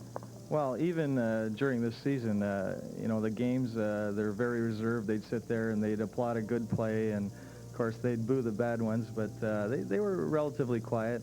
And I mean, they've really come alive in the playoffs. They're standing and singing and cheering, and of course with the white towels, everybody's got white towels at the games now ever since Roger waved it in Chicago, and it's just been great there.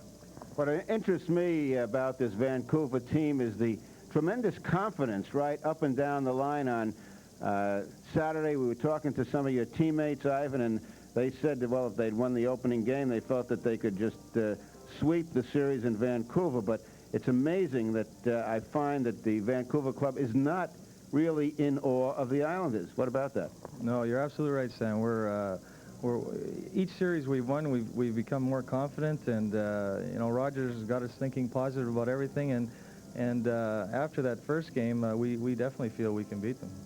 Forget about picking a winner. How long does Ivan Boldarev think this series is going to go? Well, I think the longer it goes, it'll be in our favor. Why? Well, the way we play, the tight hockey, and you know, we like to take the body a lot, and I think it wears down an opponent. I think the most amazing thing about the club is the emergence of your goaltender, Richard Brodeur, who is just playing fabulous hockey. Now, has he always been this good? He's played great all year. It's you know, I think we're 5th in the league with goals against, and you know, he was a major part of that. And I think he's playing a little bit better, if that's possible, in the playoffs. But he's been great all year. And Harold Snep's, despite the faux pas on Saturday, has been a tower of strength. We've been saying he's playing more like a Larry Robinson, a Denny Potvin. Right, absolutely. Harold's been playing great hockey, and you know, he's been our best defenseman all through the series. What turned it around for him? I don't know. He's been rooming with me this year, so maybe that has something to do with it. I really don't know. Ivan Boulder, thanks very much for coming. We'll be back with Eddie Westfall and highlights of the first period in just a moment.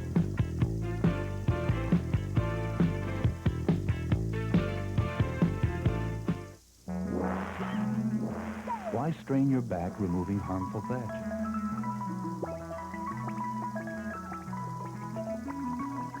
The inexpensive Thatcherizer can loosen thatch, and your snapper mower can bag it in one easy step.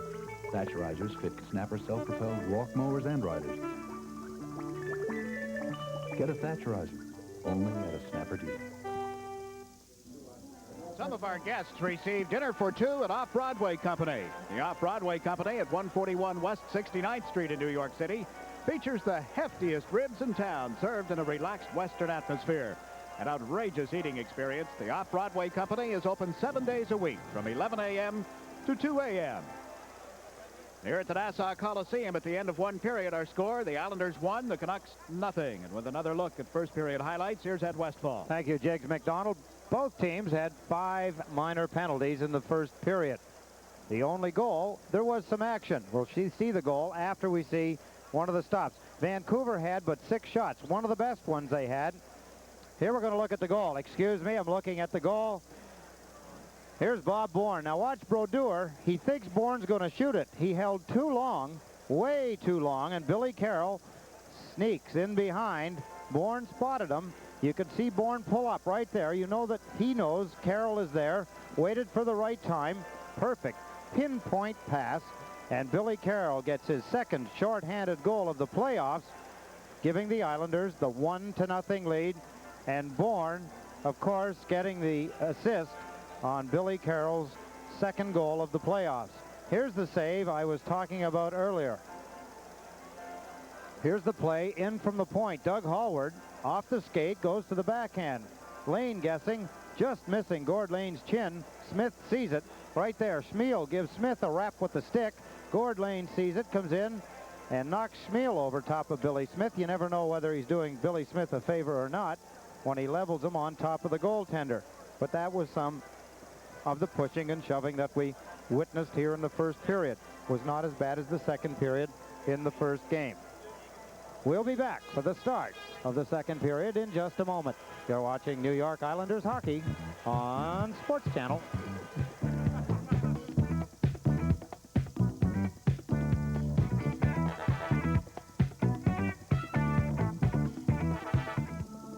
This is the world as you know it. But let's move 10,000 times closer. Move 10,000 times closer into a car's carburetor and you may find dirt. Dirt that could impede your car's performance. Fortunately, you can wash dirt away before it accumulates with mobile detergent gasoline. It treats dirt like dirt. Hot stream, Chevy's coming at you on a hot stream. Have we got a Chevy for you? A sizzling new 1982 Chevy Citation, America's best-selling front-wheel drive car. Citation, it's compact on the outside and seats 5 on the inside. Get a hot deal on great wheels. A new Citation today at your Nassau Suffolk Chevy dealer. Hot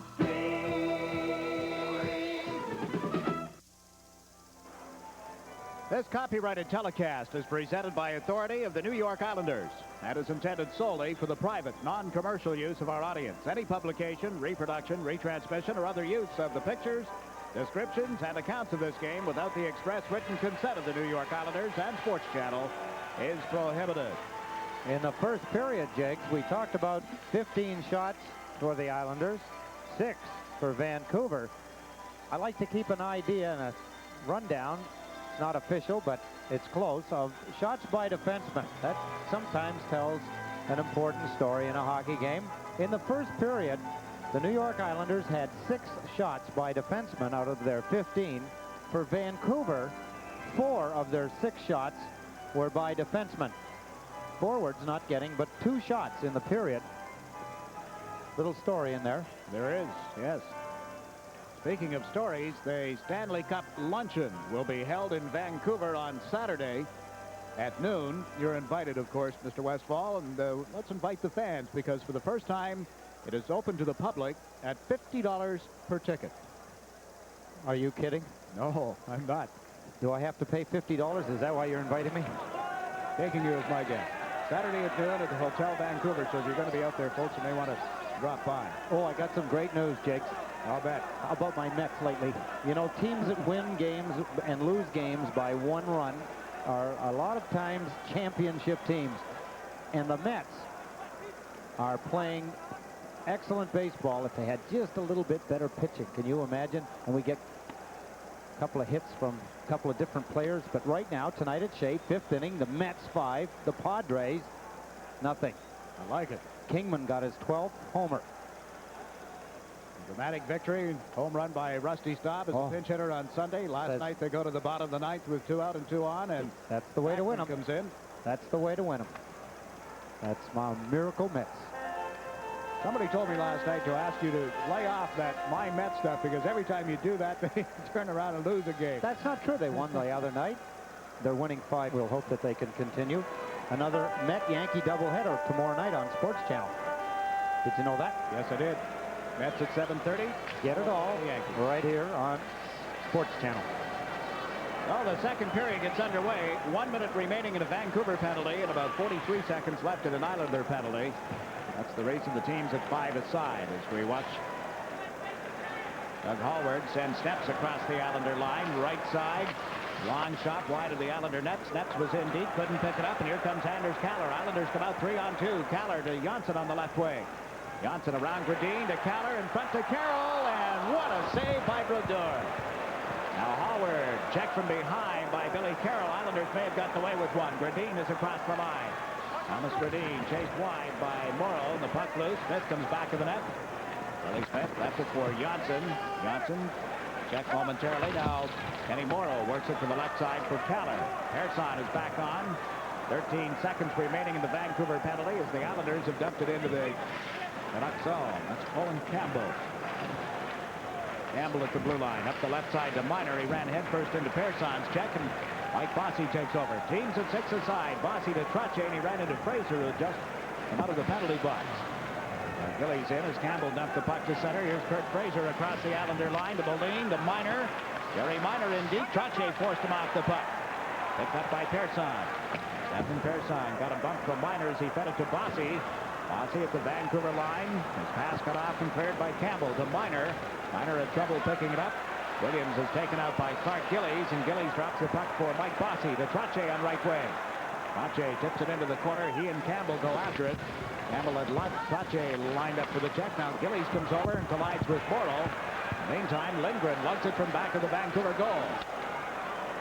Lars Lindgren at center ice. Across the Islander line, Moline too well covered. Williams picked it up. Bossy chased him to the corner. Tiger Williams goes round behind the net, tried to stuff one in from the short side. Smith down to smother it. Play has been called. The puck came loose, but it was after the whistle, and we see some extracurricular work again after the whistle. And you know who, number 22, Tiger Williams. Billy Smith getting up. Williams down at the side of the Islander net. Ian Langevin. Let's take a look at how the action around Billy Smith develops. Tiger Williams, Dave Williams, behind the net, tries to wrap it in. Smith beat him to the goalpost. Miner tried to shove Billy Smith and his pads and the puck all into the net. And from there, it was a lot of close-in action. Some players are better at it than others, and other players like only to be on the top when they're a little more aggressive. Bill Deegan, president of the International Hockey League, hockey executive for many years. He was just recently honored, I believe, by the Hockey News as the Minor League Executive of the Year again. On hand here tonight. Someone else recognized, Glenn Chico Resch, 15th winner of the Bill Masterson Memorial Trophy. Now from the blue line, a drive by Edelbrink was deflected wide of Bill Smith, and here's Lane. Around to the right side for Nystrom. Bob Nystrom to Wayne Merrick. Merrick dumps one in wide of Brodeur. Merrick, Nystrom, and Tonelli, the forward line. The puck came up the left wing to Rhoda. Now into center ice to DeLorme, has fired one wide of the Islander net. Potvin left it for Merrick. Back to Potvin, who tipped it into center ice. Here's Harold Sneps backing into the Vancouver zone. Sneps off the boards, off Rhoda, picked up by Merrick, but outside the line, played it rink wide to Tonelli. John Tonelli to Bob Nystrom, trying to come in around Bolderev, and was checked. DeLorme clears the puck to center ice. Going back is Gord Lane. Over to Potvin. Potvin up the right wing boards, out of the reach of Merrick. Potvin picks it up himself to the Vancouver line, cuts to the left side. Around Bolderev's check. Potvin plays it back in the net, and it got away from Merrick. Here's Tonelli down. Tonelli to Lane. Lane dumps it back to the goal. Brodeur plays it to the right wing side for DeLorme, and he tips it away from the Islander defense, forcing them back into their own zone. Rhoda into forecheck as Lane plays it to the right wing for Bob Nystrom. Nystrom bumped on the boards. He got the pass to Merrick, to Tonelli, and the pass was way off the mark. 3 feet behind Tonelli. Brodin into the Islander zone. Centers 1-2 in front of the net. Comes off the boards. Nystrom chasing it. Can't get there in time. Lindgren centers one. Brodin out in front of the net. Fraser's drive. Blocked by Smith. A bouncing puck. And Bill Smith has been able to smother it and hold on. Lane and Fraser ready to go at one another. The linesmen get between them, but Bill Smith came up with an excellent stop for the Islanders. A break in the action. The score, New York Islanders 1, Vancouver Canucks no score.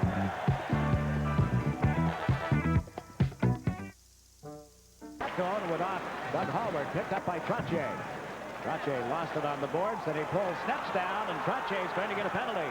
Lupul, in the meantime, is over the Islander line, trying to come in around Morrow. Get the goaltender off for an extra man. Langevin just blocked the shot from Hallward, and it comes back to the far side. Bolderev centered to the corner. Harry Lupul picks it up. Morrow rides him into the boards. Now here's Tiger Williams. Williams trying to center the puck. Tied up on the play by Morrow, and as Trottier controls it, we get a whistle, and Brian Trottier will go off for hooking. A break in the action. The score, the New York Islanders 1, the Vancouver Canucks no score.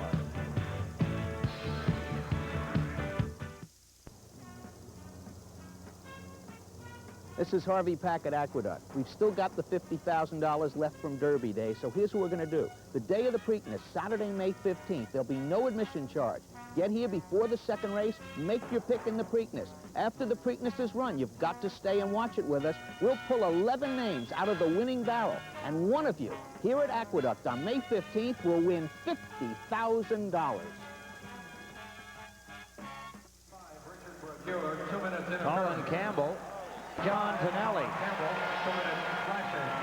Canucks get 4 minutes. It was the original penalty on Colin Campbell, not John Tonelli.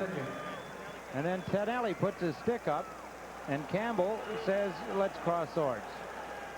They do, and Campbell gets 4 minutes. Tonelli gets 2. Brodeur gets 2. Oh, I'm sorry, you're right. It is 35. Richard Brodeur. 2 for slashing. Tonelli 2 for slashing.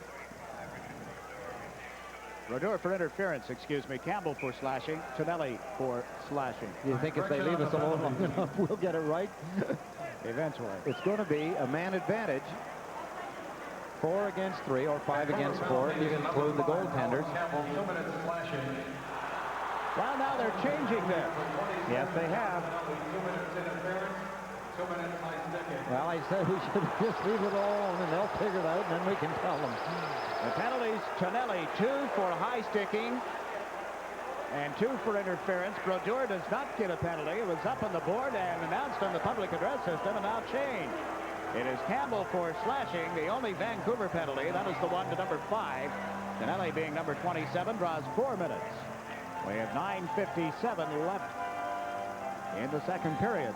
Some other news between the New York Islanders and Vancouver Canucks. Their 2 farm teams are playing for the Jack Adams trophy in the Central Hockey League. And last night, the coach of the Indianapolis Checkers, Fred Creighton, went after the Dallas coach. Had to be restrained by the players. They went into double overtime, and Indianapolis eventually wanted to take a 3-1 lead in that series, 3-1. Fred Creighton upset with, and he is a mild-mannered fella too. Fine gentleman. Got carried away, gets upset, as do the players. Let's take another look at the action in front of the net. There's John Tonelli. He was pushed by Campbell. Now we don't see, there you see the signal of Wicks. Campbell crossing swords. A threatening gesture. I should always point that out. The player does not want to and is not going to use the stick, or as the players call it, the lumber, on the other player. He's just trying to warn him or tell him or get the message through to him. As he speaks to him, he gives him a little stick across the stick. Bouncing puck as it came off the glass back of the Vancouver goal and lugged out by Snaps. Harold Snaps dumps it in wide of Smith. Brent Sutter takes over. Sutter, who didn't see much ice time in the first period, if any, and out here more regularly late in the second period. Johnson around to Gord Lane. Lane dumps it into the center ice zone, and the Canucks control it there. Hallward and Snaps on defense. Now it's stolen by Johnson. Thomas Johnson to Gord Lane. Lane plays it in around one man, and coming back quickly is Hallward. He knocked it away from Gillies. Johnson comes over to the right point, lets a shot go. Brodeur got a piece of it and then covered up right on the goal line. It got away from him just for a brief second, and he very alertly grabbed it before it hit the goal line. Tell me that Clark Gillies' presence is not felt in front of the net. We saw him get a goal last night. Here's the shot by Thomas Johnson. Right there, it's tipped by Clark Gillies. And Brodeur falls on the loose puck. Another look from another angle. There's the shot as Clark Gillies tries to tip it in. Doug Hallward trying to check Clark Gillies, and Brodeur grabs the puck. Ryan Trottier on this face-off against Miner, and they've been waved out of the face-off area. So it'll be Bossy against Williams, and Bossy plays it to the corner. Miner chases it. Gary Miner, number 20, is hammered right through the glass. Trottier banged it into the boards, and out came the glass, and Miner ended up in the expensive seats. Well, they'll put the glass back in position. Let's hope everybody's okay over there. There's a break in the action. The score tied. New York Islanders 1, the Vancouver Canucks 1. He picks his spot. Right of the Vancouver goal. Trottier and Bossy still up as the forwards. Lane and Johnson on the points, and the puck loose back to the Vancouver goal. Gary Miner around to Edelbrink. Edelbrink to the far side. This is Lindgren at the center ice. And Tiger Williams with it. Elected to dump one in wide of the net. Thomas Johnson to the right side for Bossy. Bossy got it away from Miner. Sends Lane into center. 2-on-2 as Trottier moves up the left side. Lane cuts to the left, gave it to Trottier. A shot blocked by Brodeur. The rebound and just went wide. Trottier puts it out in front. There's Bossy. A backhander blocked by Brodeur, and he held it. In the meantime, Edelbrink had tied up Trottier behind the Vancouver goal, but Brodeur comes up with a couple of big saves and then goes for a skate. Good drop pass, Gord Lane to Trottier. There's the shot. Trottier knocks it away from Brodeur. Out in front, Mike Bossy. He gets the backhand away. He could not get it up in the air. He was in too tight. Slick again as Mike Bossy on the rebound gets a backhand shot away. And Brodeur makes the save. Trottier taken out heavy by Edelbrink. He's big and he's strong. Took him into the end boards heavily. Trottier and Bossy up front. Ersan and Langevin on defense for the Islanders. He'll be following tonight's game on Sports Channel. A profile of Islander captain Denny Potvin. And what is it? Ersan to Trottier. Trottier back to Langevin from the blue line. His shot went wide. The rebound, and Trottier was tied up by Edelbrink. Dug loose off the boards comes Bossy. Couldn't slip around Lindgren. Here's Trottier with it. Trottier to the blue line off the stick of Tiger Williams. On this left side. Puck came off the boards. Lindgren to the Islander line. To Williams. Williams to Campbell. To Williams, who's unable to break in. And Edelbrink covers up back inside the Vancouver line. Gave it to Boldarev with 1:45 left in this penalty against Kennelly. They've been at 5 aside, but now the second penalty against Kennelly being served, and Boldarev cuts in neatly. Trying to slip it through to McDonald. Back of the net to Rhoda, and that's broken up. Fair side, gave it to Billy Carroll. Carroll sends Goring down the left side, across the Vancouver line against Edelbreak, and then shot it wide. Carroll comes over to check Rhoda. Hallward in the meantime plays it around behind the net to Edelbreak. Billy Carroll being replaced by Caller as the Canucks send Rhoda into center ice. Rhoda shoots it around the boards to the far side. Anders Caller let it go to Bourne to the line, but it hit Moline. Then hit Caller in turn. Hits everybody, bounces around for a while, and Rhoda finally controls it. Got it to Boldarev. Boldarev is checked, and there's Bob Bourne. Can't clear it out. Hallward from the blue line. That's to the right side. Edelbreak centers. Boldarev a shot. He scores. Ivan Boldarev. And the Canucks jump into the lead on a power play goal at 13-12 in the second period. Their second power play goal of the period and the game. Ivan Boldarev. Let's watch as Doug Hallward makes the play across the rink. There's the pass to Boldarev. He lets the shot go. It gets in behind Billy Smith. Stepan Pearson down in front of Smith. Sliding across, as does Smith, but they're too late. Here's the shot by Ivan Boldarev. It goes in under the left arm of Billy Smith. 2-1 now for Vancouver. Hallward and Moline got assists on that goal at 13-12. So after leading 1-0, the Islanders fall behind 2-1 on a pair of power play goals by the Canucks. And Boldarev got Rhoda clear in front, but he couldn't get a stick on the pass. There to the line, then knocked down by DeLorme, brought out by Morrow. Kenny Morrow at center ice over the Vancouver line, checked by Harold Snepps. The puck is cleared to Rhoda. He's got a break. Here's Rhoda coming in on goal. A drive off Bill Smith's stick. Ellen plays it around behind the net. Picking it up is Merrick. He's tied up immediately by DeLorme. DeLorme put it out in front. Gary Minor with a shot up in the air and grabbed by Smith and then cleared to the line. Snepps knocked it down. Here's Potvin. Kenny Potvin clears it out across the blue line up in the air, and Bellin covers up at the Vancouver line. Little less than 6 minutes to play in the second period. Morrow chased into his own zone by Williams. Tiger Williams being tied up on the boards. Over comes Nystrom down. We'll get a face-off inside the Islanders zone. A break in the action. The score, Vancouver Canucks 2, New York Islanders 1.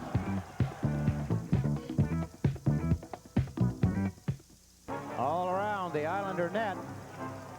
There's the play to Ivan Boldarev, and he put it right between the legs of Billy Smith. Smith moving laterally across the net. There was enough room for the puck to get between his goalie pads. That was the second goal of the period for the Canucks. The second power play goal of the game in the period, also for the Canucks. They just won the draw, getting it back to Campbell.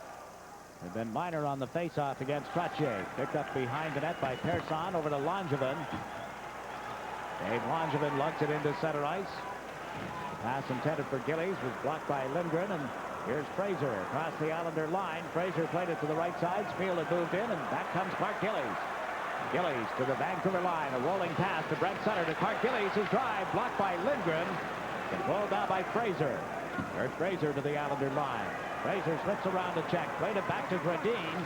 Thomas Gradine ridden off the puck by Langevin. It's picked up instead by Brent Sutter. The Langevin. Langevin out to center ice. This is Wayne Sutter. Fires it wide of Brodeur. Gillies in after it. Again, he and Lindgren go to the board. Brodeur knocked it loose. Centered by Wayne Sutter, but nobody there for the New York Islanders. And we watch Kurt Fraser come to center. Over the Islander line. Dropped it to Spiel. Center. Smith blocked it. The rebound. And Gradine couldn't pull the trigger. Brent Sutter gets it to Bourne. Bob Bourne back to Langevin. Langevin around behind his own goal to Stefan Persson. 4.5 minutes to play in the second period. Islanders trail 2-1. Brent Sutter fired one in, steered aside by Brodeur. Bourne with a shot. Brodeur made the save. Started out after it, but it was picked up instead by Thomas Gradine. Gradine away from Trottier over the Islander line. Gradine to Fraser, and it was stolen by Potvin. Kenny Potvin now to Bourne on the left side. Bob Bourne into the Vancouver zone, being chased by Hallward. The puck loose back of the net. Fossey comes in. Snepps was there to knock it loose. Now Trottier in the near corner. Trottier Waited for the man to come in on top of him. It was Gradine, and Trottier is still being tied up, and then he gets a bump by Fraser, and they pile up on the boards, and we'll get a charging penalty, I believe. Fraser came in late, and it appears that Kurt Fraser will go to the penalty box. A break in the action. 3:57 left in the second period. The score, Vancouver 2, New York Islanders 1.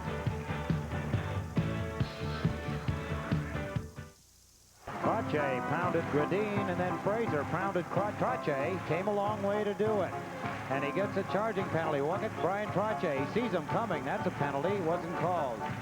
That's Gradine that Trottier went after, and then Fraser comes in behind. As they wrestle along the boards, boom, there he is. He appears quickly. Islanders 0 for 4 in this hockey game on the power play so far. Now Bourne controlling the puck after it was given to him by Potvin. Over to Persson. The Potvin from the plate off the post. Hit the post to the left of Brodeur. Persson with it. Back to Potvin, to Bourne. Bob Bourne backs up to the blue line, being watched by Lindgren. Lets it go, and it was tipped wide. Bossy tried to put it out in front. Cleared by Snaps. Bourne picks it up on the near side. Bourne, a drive, hit the side of the goal. Bossy with it now. Bossy out in front to Persson. Back to Mike Bossy to the blue line to Potvin. Potvin to Persson. Islanders moving around with authority here. Persson starts in on the left side. Back to Potvin. To Persson. To Bourne. Bourne checks. Bossy is shot that was blocked at the defense by Snaps. Hooked loose and held in at the line by Potvin. 1:05 in the man advantage. This is Persson to Potvin. Potvin back to Persson. Stefan Persson to Bossy. Shoots. He scores! Bossy from Persson. He's the only person I know that can do it that way, Jiggs. We'll take a look at the replay. Amazing how Michael Bossy can put the puck in the net when it's in motion. And watch the play. He waved his stick, signaling he wanted the puck. And the Islanders, who had been held 0 for 4 on the power play in the hockey game, Stefan Persson sees Bossy. There's the shot right under the arm of Richard Brodeur. He was in motion, and the puck was in motion. It's hard to stop. As we look again, as the Islanders move the puck well, Potvin to Persson to Bossy, and then boom, one quick shot, and it's in the top right-hand corner. Again, Mike Bossy going high with the shot. Power play goal. The Islanders have tied the game. They're deadlocked at 2 apiece. You had a feeling, or at least I did, Jiggs, that the Islanders seemed to be moving the puck quicker and with more authority on that power play. The other ones a little more lethargic. They kind of roamed it around, waiting for Vancouver to make a mistake, and they didn't. This time, the Islanders forced Vancouver into a positional mistake, and Bossy rips a shot by Richard Brodeur. Mike Bossy, that's his 14th goal of the playoffs, his 4th power play goal from Persson and Potvin at 17:06. And you had a look at the debris being cleared up on the ice down in the circle to the right of Bill Smith. So while we have this break, I want to remind fans that the Islanders have formed a waiting list for 1982-83 season tickets. Request must be made in writing and will be filled on a first-come, first-served basis. Just include the number of seats you desire along with your name, address, and daytime telephone number, and send that to Mr. Ken Hare. H-A-R-E is the spelling of Hare. The address, New York Islanders, Nassau Coliseum, Uniondale, New York. Zip code is 11553. We'll be contacted over the summer about ticket availability. We ask you to also inquire about special group sales plan, but it's most important that you include, along with your name and address, a daytime telephone number, and send all of that to Ken Hare, New York Islanders, Nassau Coliseum, Uniondale, New York, 11553. Jiggs, Mike Bossy's 14 goals leads the National Hockey League playoffs. Savard closest to him at 11. The National Hockey League record we mentioned at the pregame show was, it belongs to Reg Leach, 19 from the 1976 playoffs.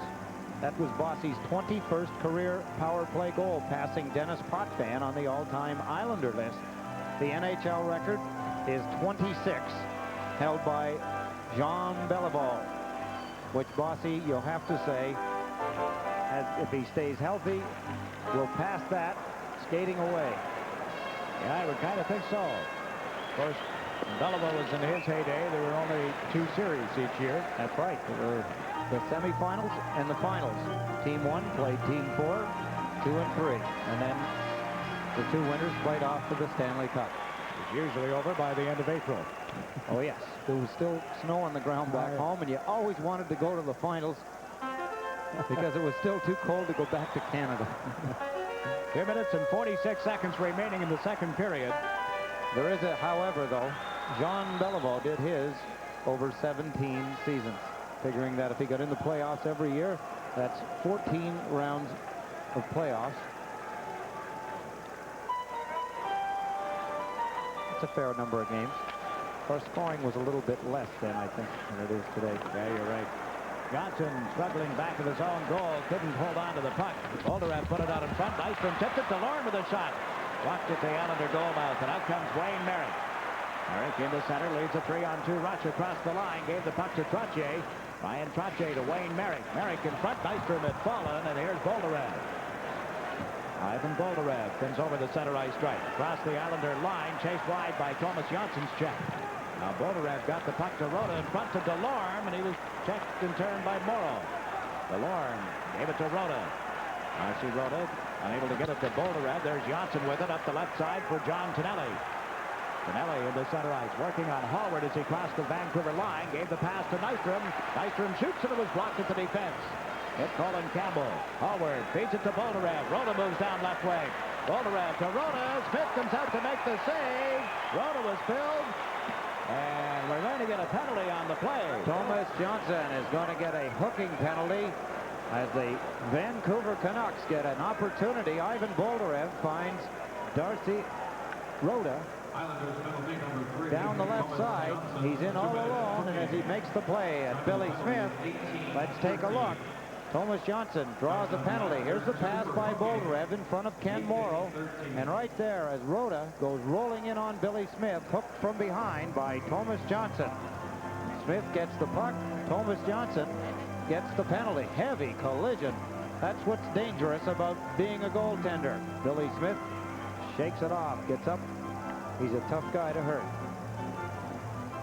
Janssen for hooking at 18-13, the 8th power play of this game for the Vancouver Canucks. They're 2 of 7 to this point. Draw comes back to the blue line. This is Hallward with it. Hallward lifted over to the far side, comes right back to Hallward. Long shot from the blue line, tipped and off the stick of Fraser and wide. Now Moline works it back to the goal for Gradine. Gradine to Moline. Moline to Hallward. Hallward to Moline on the right side. Moline centers, and Goring came back to tip it away. Neat defensive play by Goring. Hallward trying to come in around Goring on the far side of the ice. Gave it to Moline. Moline shot through a screen. Knocked down. Rolling puck. It's underneath Lane. A scramble, and finally the whistle is sounded. Trottier upset with Gradine. Goes after him. Smeal is there. Fraser is on top of Lane. It sticks up in front of the New York Islander goal, and referee Ron Wicks will hand out at least one, maybe a couple of penalties. Now Lane is off to the side of the net with his stick up in the air a bit. 1 minute and 11 seconds remaining in the second period. They're aiming at Trottier.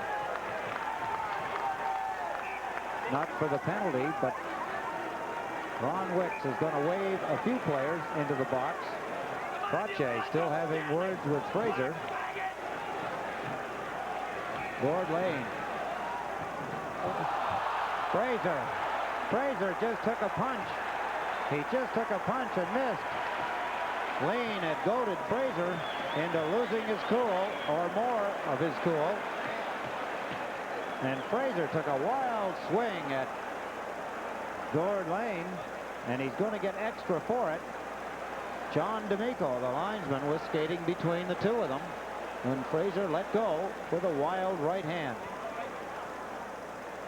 All of this will come at 18:49 of the second period with the game tied 2-2. It was 1-0 Islanders at the end of the first, and a couple of power play goals got Vancouver up 2-1. Here's the way this little ruckus got started.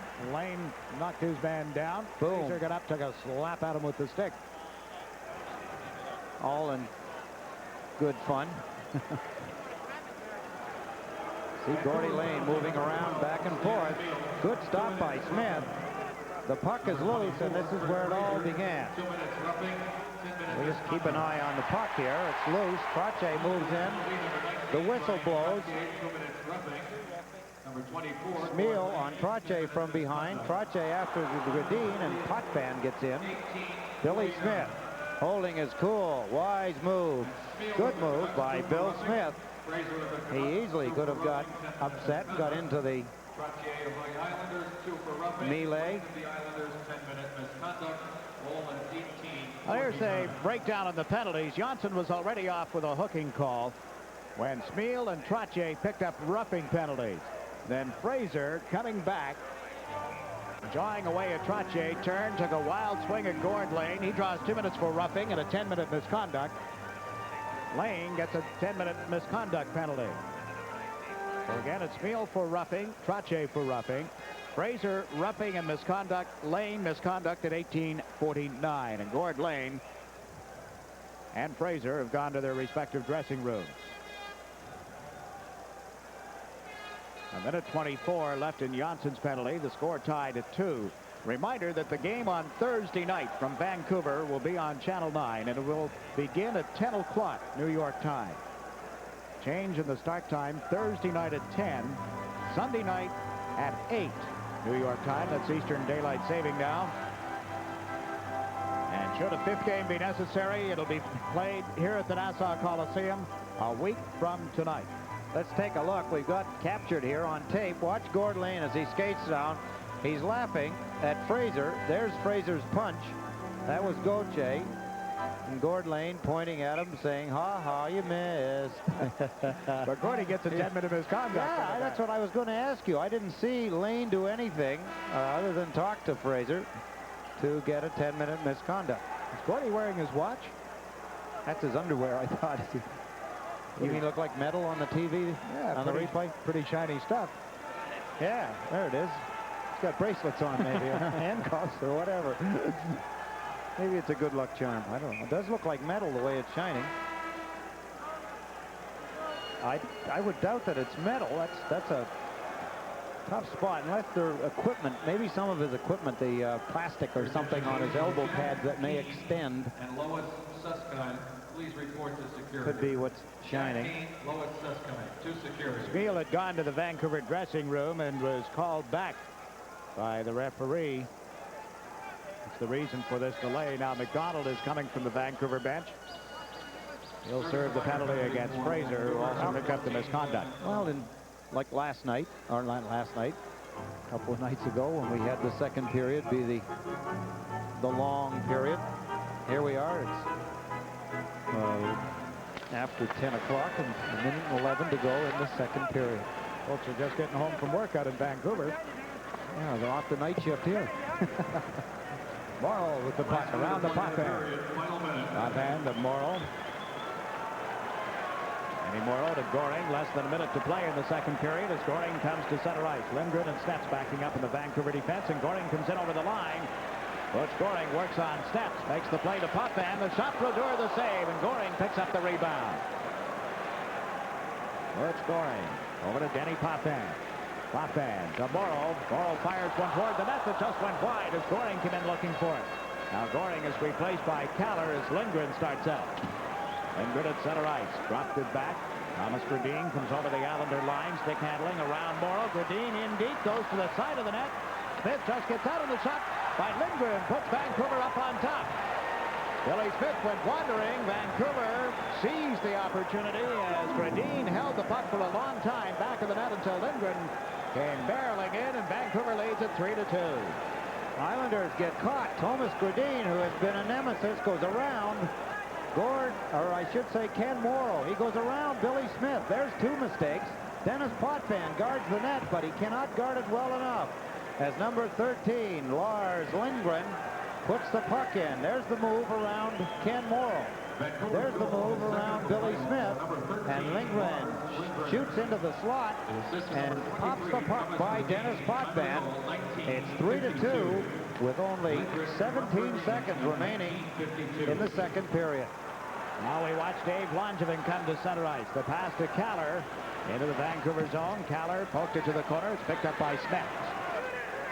Earl Smets, a long shot as the horn sounds, ending period 2. But the Canucks outscored the New York Islanders in the period by a margin of 3-1.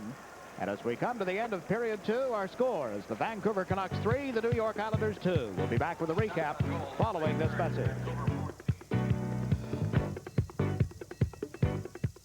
The Islander defense backed right in and let Miner, who was all alone, walk straight in. Here he comes. No one challenging him. He just lets the shot go. He was the only Vancouver Canuck. He did not have any options other than to shoot it or to carry it in. He walked right in, and from 25, 30 feet, he put it right between the legs of Billy Smith. It's 4-4. The Islanders lose the lead that they quickly developed at the beginning of the period.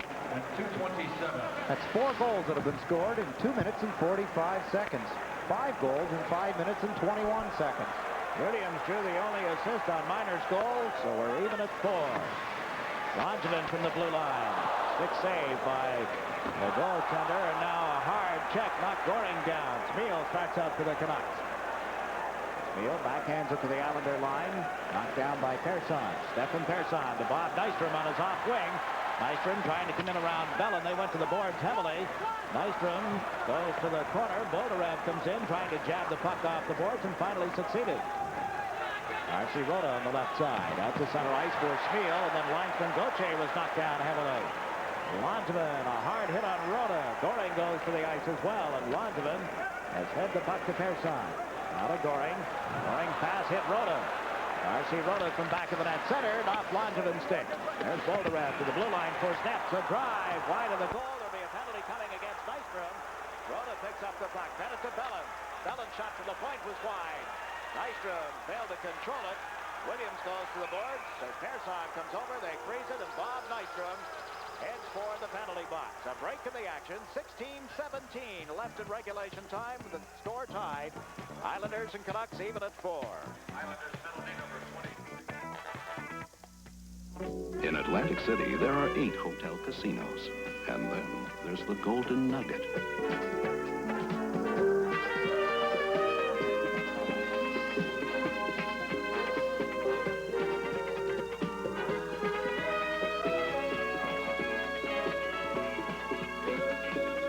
There is no hotel casino in the world like the Golden Nugget in Atlantic City. You really have to see it to believe it. Bob Nystrom draws the first penalty in the third period. A cross-checking penalty. There you see, he's got the stick up high on Ivan Boldarev. Took him in heavily. Boldarev rocked with the check. Nystrom gets a penalty. Miner, his goal a few moments ago at 2:27 was his first ever playoff goal. All start on the face-off. Couple people moving. Ron Wicks watching Tiger Williams. There is one lead that is not going to be overcome tonight, Jiggs.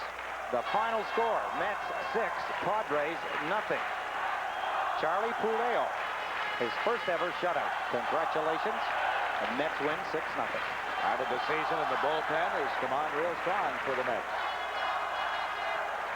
And here we've got a 4-4 tie. Islanders and the Vancouver Canucks as Bourne comes to his own blue line. Into center ice. Bumped it over the Vancouver line, but Trottier was ahead of the play. Still a lot of time remaining. The series resumes Thursday night in Vancouver, and again Sunday night in Vancouver. If necessary, back here at the Nassau Coliseum a week from tonight. And the Canucks giving notice that they feel it'll be necessary. Canucks defenseman in the second period outshot the Islander defenseman 4-1. And as we had mentioned, they outscored the Islanders 3-1. There's what they're all after. Well, a pretty good look-alike anyway. It certainly is. A nice job. It is Bourne taking this face-off against Boldarev. Bourne and Kaller, the forwards, Potvin and Morrow on defense. And Bourne is waved out, so Kaller moves in, and Boldarev pulled it right back to Moline. That's the left side and dumped into the Islanders' zone by Bellin. Morrow shoots it down the boards. A minute 40 remaining in the penalty against Nystrom. Saw Wayne in there. He's serving a misconduct, as is Fraser of Vancouver. Lars Lindgren, Moline rather, almost popped it up to Bourne. Moline to Boldarev, off his stick. Caller clears it into the Vancouver zone, races after it. Anders Caller draws a cloud, and they double-teamed him. Here comes Boldarev over the Islander line. Can't slip through the defense. Billy Carroll picks it up. Around the boards. And went right to Boldarev. Boldarev in deep.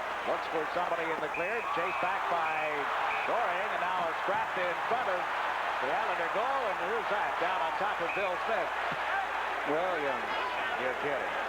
Of course not. The Tiger went after Bill Smith. That stands to reason. But what's he doing out there in the power play anyway, 18? Are you asking me?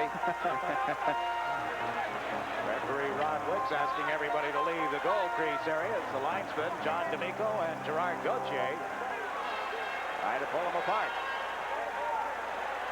Did not see any reason for Williams to be after Billy Smith, but maybe we can tell in the replay. Let's take a look. That's Ivan Boldarev with the puck. There's Billy Smith.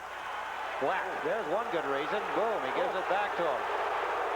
He's trying to make a little shish kebab. Billy Smith has a protector, of course, his belly protector, so that is not going to do him any physical damage, that spear. Break in the action. The score, the Islanders 4, the Canucks 4. We'll be right back.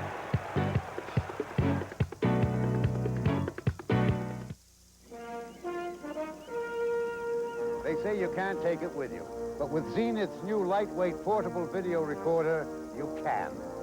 It's one of 5 new Zenith Beta VCRs, from the popularly priced model to the most deluxe. Some with wireless remote control, slow motion, stop frame, even front load. All with speed surge and all with Zenith's famous picture quality. Zenith.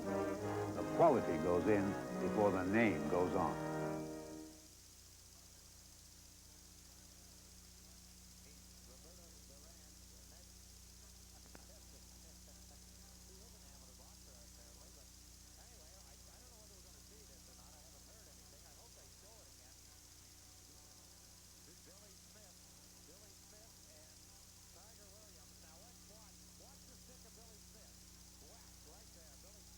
To him.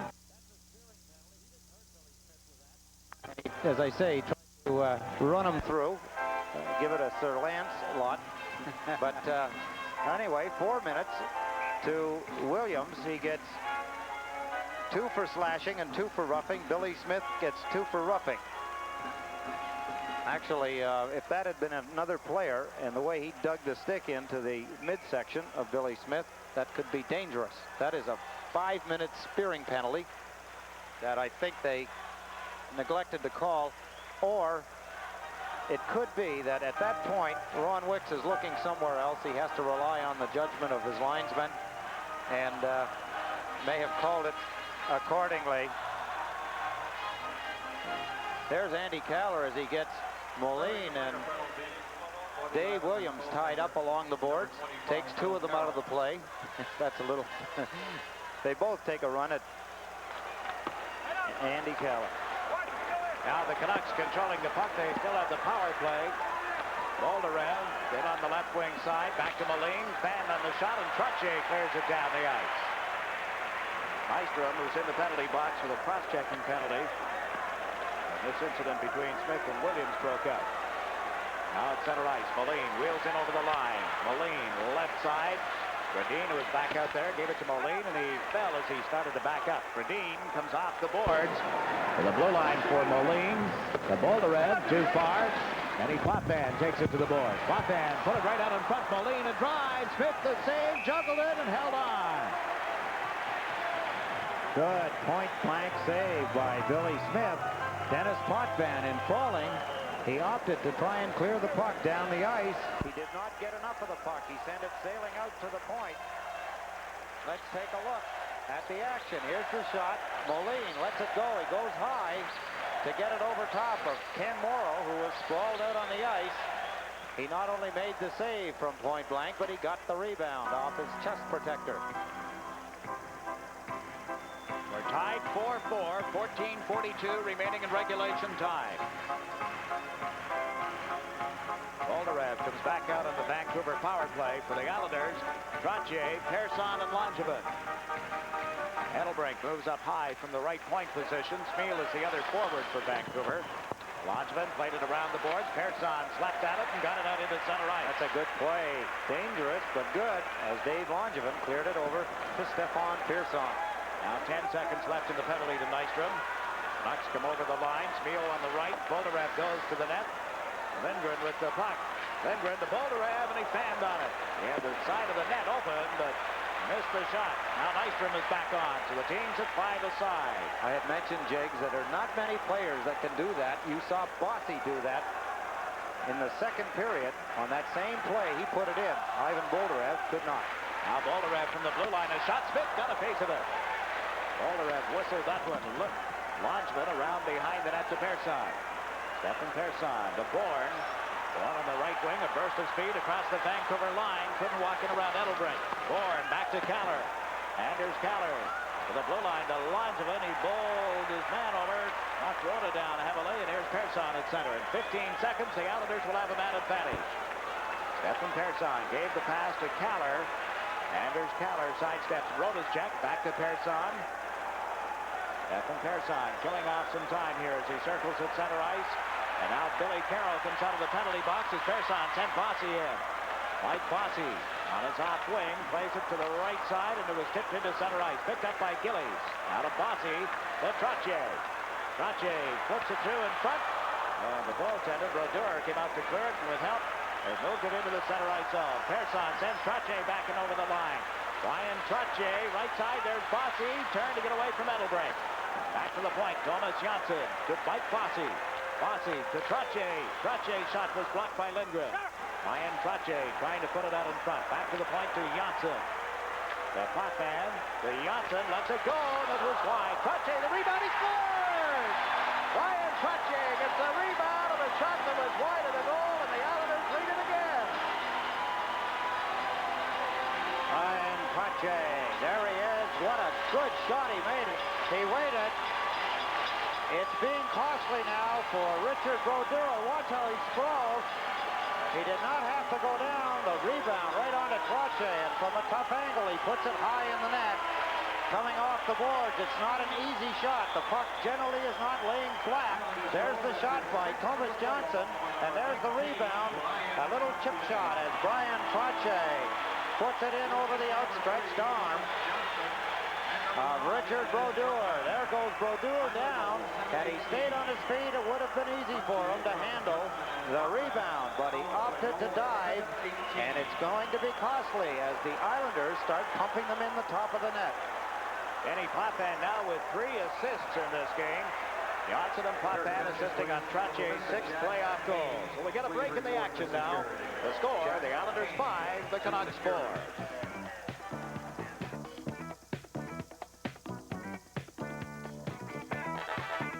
Both ends of the ice. Jiggs, I should point out, the Islanders tonight 3 for 7 on the power play. They're 6 for 10 in the series. Vancouver 2 for 8 tonight, 4 for 11 in the series. Puck got away from Bill Smith. Back of the Islander goal. Came out in front, steered by Janssen.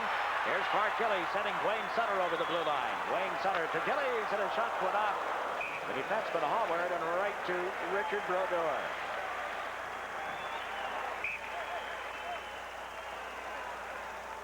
Now lots of conversation and a little pushing and shoving. Well, if it continues like this through the entire series, it'll make it a long, drawn-out affair. Good thing we're playing indoors. We'd have to have the lights on and off and on. We'd have started in the daylight, finished in the dark. There's Doug Hallworth. Clark Gillies.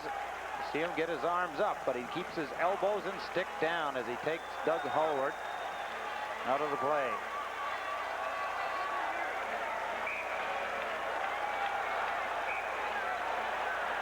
Still mingling around in front of the Vancouver goal. Clark Gillies is trying to get something straight with somebody on the Vancouver team. The 2 centers, Brent and Dwayne with Gillies. Now there's an Islander fan. Number 12. Wearing Dwayne Sutter's uniform, and that's about all. Just a jersey, huh? My goodness, that's an avid fan. You wouldn't want to get too close to a fan either. Trust you to think of something like that.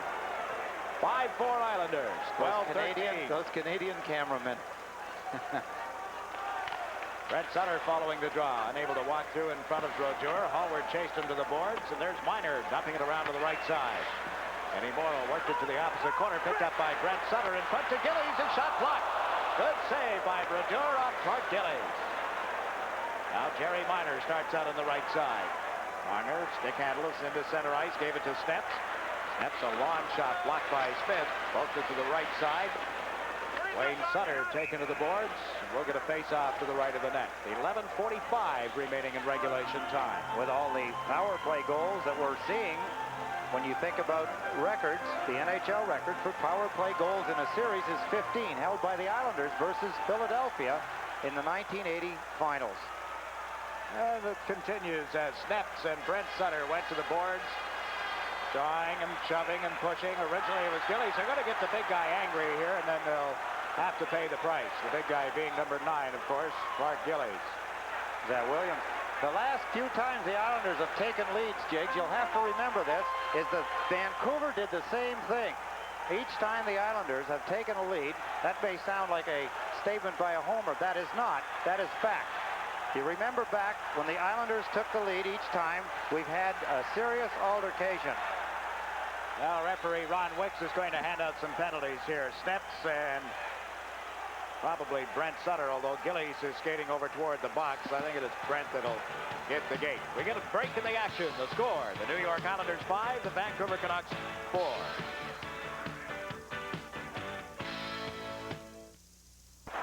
That's a tough penalty. Dwayne Sutter, who's been playing fine hockey, gets a 10-minute misconduct along with Harold Snaps. Snaps, probably the best. I would not probably. I'll be more emphatic. He is the best defenseman on Vancouver. They lose him for almost the rest of the hockey game. The Islanders lose Dwayne Sutter. He and brother Brent and Clark Gillies looked like themselves again as they whirled around, moved the puck in and out, handled it well, kept a good motion.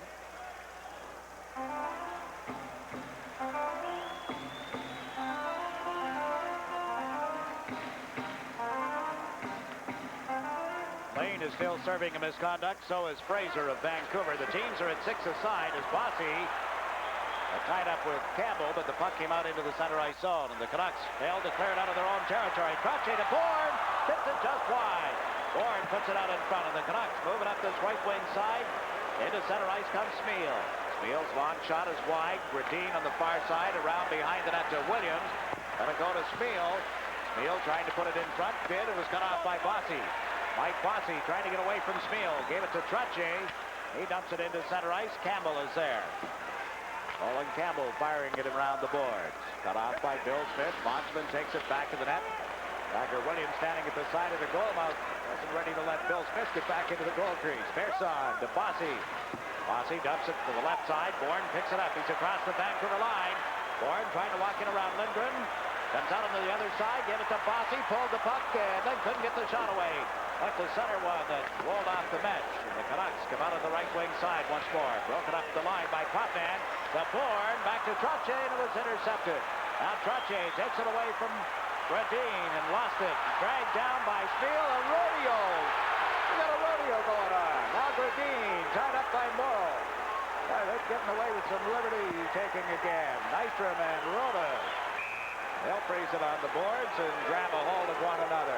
What's tough about that, Jiggs, is it's hard to say who has a hold of whom in the arm-on-arm situation that we had just seen. Brian Trottier, as we look at Dave Tiger Williams in the penalty box. Here he is in action. Kitty bar the door. Next time it's Kitty bar Smitty. The industrious Dave Williams. After Bossy.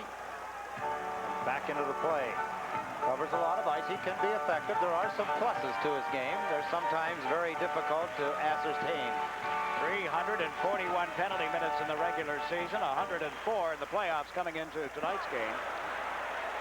Nystrom has given the puck to Merrick, now to Goring. And back to Merrick at the blue line, to Nystrom off his stick. Here's Goring with a shot, chest high, grabbed by Brodeur.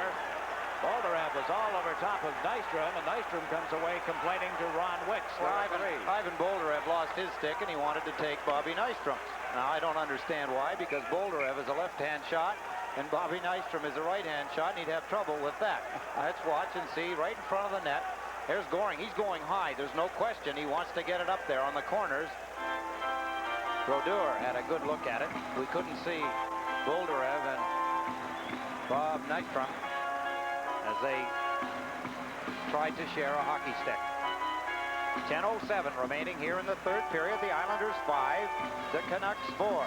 Jiggs McDonald with Ed Westfall. Got Goring, Tonelli, and Nystrom as the forwards. Potvin and Morrow on defense. Canucks come to center ice. Bolderev got it behind McDonald, and here's Hallward. Doug Hallward plays it rink wide in his own zone. Tonelli into forecheck, forcing Edelbrink to move it quickly. And they play it up the left side, and broken up by Tonelli, who came back. Gave it to Goring. Goring away from Rota. 2-on-1 with Nystrom. Puts Goring. Then Nystrom, a backhander to Goring, and it just went wide. One pass too many, perhaps. There was, Jiggs. Goring was not expecting a return pass. He thought Nystrom. Of course, Nystrom was on his backhand. He was in a tough spot to take a shot, and his best play was to shovel it back to Butch Goring, and it was just a matter of, you're right, one pass too many, but watch here. Now, Goring makes a perfect play. Fakes, then he gives it, but Bobby Nystrom right there can't shoot the puck. It's rolling. He figures his best play is give it back to Goring, but Doug Hallward had moved over and took Butch Goring out of the play. Oh, we have 9:32 remaining in regulation time. Islanders lead 5-4. Denver's headed for the Nassau Coliseum. He'll be here on June 3rd, 8 o'clock for his only area appearance. There's some body crushing in the corner. Hallward taking it from Bob Nystrom. I should explain, Jiggs, about the backhand. In that case, Nystrom has the puck on his backhand. He's a right-hand shot, and he's got his weight on his right skate, which means he cannot shoot the puck. There's just no way he could shift his weight quick enough to get a shot away. Brodeur had him kind of angled. Brent Sutter tried to set up Kaller, and he got entangled with the referee and Lindgren as well. Mark Gillies took a vicious run at his man. In the meantime, at center ice, DeLorme shot one high and wide of the Islander goal. Montana with it back of the net. Crawford is up for Vancouver. See that Gillies had taken a run at. Now Kaller trying to move it up the left side. Held in by Lupo. We haven't seen much of him. Potvin is knocked down. Brent Sutter with the puck. Canucks running at everybody. Here's Lupo. Lupo with a shot. That ended up in the far corner. Brent Sutter to Kaller. Kaller unable to clear it out. Long shot from the point. Went off Morrow and into the crowd. Well, Canucks come out bang, bang, bang. And now Gillies and Crawford collide. And DeLorme comes over to say something to Gillies. I don't really want to get too close to the gentle giant. He's starting to get his dander up. You can see his ears getting a little bit of a red tinge on him. Takes a lot to get Clark Gillies mad, but he's starting to show a little of it now. You notice he stood there and nobody come near him. A break in the action. The score, the Islanders 5, the Vancouver Canucks 4. We'll be right back.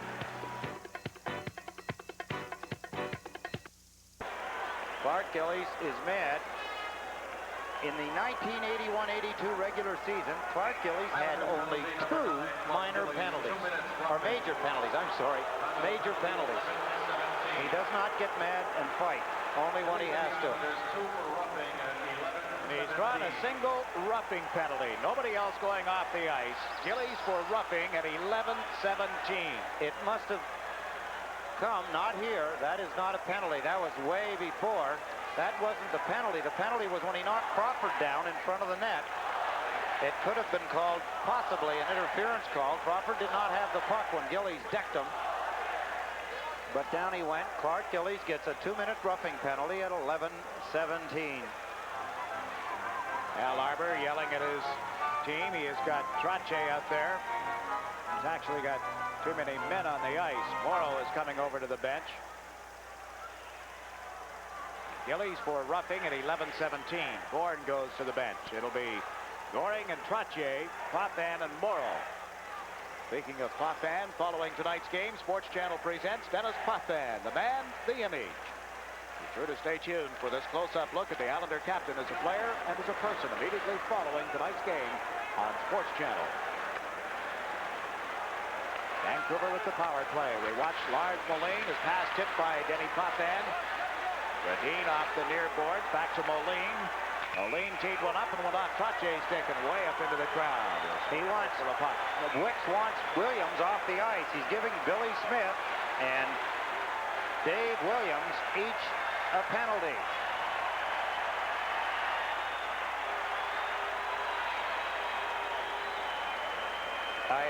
He had both arms in the air when he signaled the penalty. Here's Williams. There's Billy Smith pushing. That's not severe. Ken Morrow trying to untrap himself. Number 22, Tiger Williams, 2 minutes in. Oh, there's a penalty. Islanders penalty number 31, Bill Smith. 2 minutes. He waited until Billy Smith had retaliated and gave them both the penalty. 35. Williams of the Interference on Williams, slashing on Bill Smith. 11:35. Well, again tonight, game 2 drags on and on. We still have 8:25 remaining in regulation time. Number 3, Thomas Johnson. Thomas Johnson will serve the penalty against Bill Smith. Brent Sutter over talking to linesman John D'Amico. If you wonder why Thomas Johnson has the duty of serving the penalty, it has to be a player that's on the ice at the time of the infraction. And they're throwing Thomas out of the penalty box. He wasn't on the ice, was he? No, he wasn't. It was Ken Morrow and Dennis Potvin on defense. Al just tried to sneak in. Brent Sutter saying, I was out here. There's Trottier and Goring, I thought. Yeah, now Butchie's coming over the boards, and he'll have to serve the penalty. Number 91, Butch Goring. Somebody who was on the ice at the time of the infraction. Good. Another look at what happened in front of the net. Watch the end of Smith's stick. Now, I don't agree with that. I don't particularly agree with the guy that he's doing it to either, so it shouldn't really matter. I don't, that's the... Tiger saying, what did I do? Yeah, what did I? He really didn't do anything, but Wicks wants him off there because he knows he's just in there to stir up some trouble. There's Tiger giving a couple of kisses. He's blowing some kisses down the way to one of the Islanders. Actually, he's yelling at Ron Wicks. Wicks is standing down in front of the Islanders side of the penalty box. They continue to play 6 against 5 with these coincidental penalties to Williams and Smith. 5-4 Islanders, 8:15 remaining in regulation time. We watch the Canucks on the power play. They try to come to center ice. Finally, Bellin slaps it around the boards into the Islanders zone. And there is Trottier. He is bowled over. The puck beneath Trottier, and they'll face off deep in the Islander territory. Schmiel stepped into him pretty hard. He did. A good hard check by Stan Schmiel. He's the leading scorer for the Vancouver Canucks.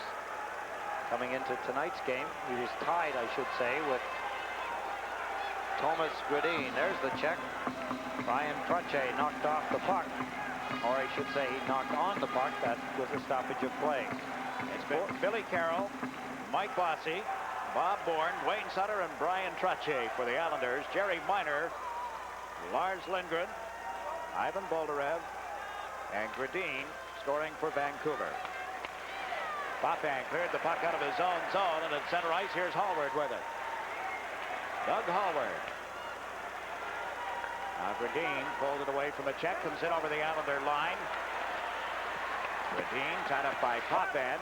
Potvin went to the deck. The puck cleared by Fraser. Moline at the blue line. Rink wide, knocked down. Hallward plays it around behind the net to Fraser. Fraser being checked by Morrow. Bourne is there as well. The puck in a pileup. Schmiel gets it to the blue line. Hallward kicks it into Schmiel. Back to Hallward. Hallward flips it over to Moline. Moline at the side of the net. Gradin comes out. Smith to save. They bang at the rebound, and it ends up in the corner to the left. Picked up and cleared by Fraser. Back to Moline. Moline over the far side. Hallward shot, Smith the save. It's loose back to the Islander goal, picked up by Fraser. Fraser tried to go short side, couldn't stuff it in. Now Gradine from back of the goal, out to Smeal. Stan Smeal being watched by Bourne. Moves in a little deeper, plays it to the point. Here's Moline.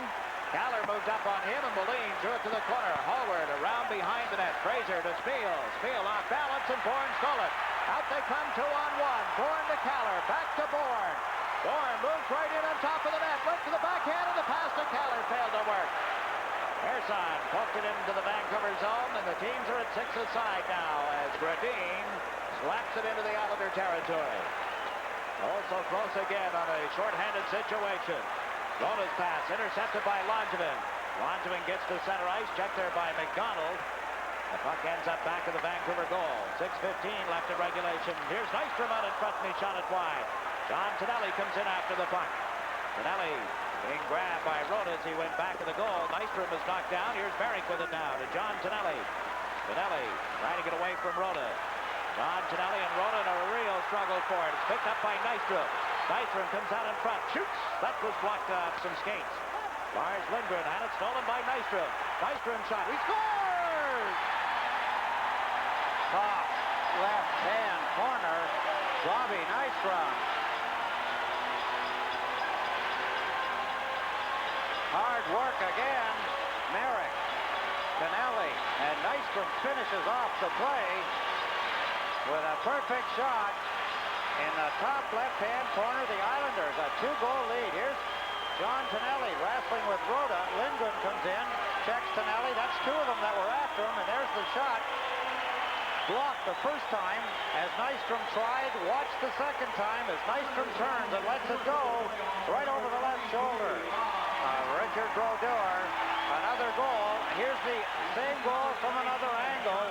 John Tonelli signals goal. There's the shot. Good camera work by the crew here at the Nassau Coliseum as Bobby Nystrom, his 4th goal of the playoffs from Wayne Merrick and John Tonelli, has given the Islanders a 2-goal lead, 6-4. 6 different Islanders with goals. Ersan has flipped it high into the Vancouver zone, picked up back of the net by Hallward. Doug Hallward up the left wing. That's Tiger Williams. Lifts it into the center ice zone. Lupul across the line with Delorme, and Persson came over to check Lupul. Stefan Persson pulls it away from Delorme. The pass to Caller went behind him. Now Campbell dumps one into the Islander zone, right to Bill Smith. Smith up the left side to Langevin. Langevin comes out over the blue line, checked at center by Lupul, and Hallward goes back. Gave it to Campbell. Owen Campbell to Gary Lupul. Lupul shoots it into the Islander zone. We have a little more than 5 minutes to play in regulation time. It is 6-4 Islanders as Trottier breaks into center ice. Ryan Trottier over the Vancouver line with a drive just wide of the Vancouver net. Now Bossy lets it go. That was high and wide. It comes bouncing off the glass to Ron Delorme.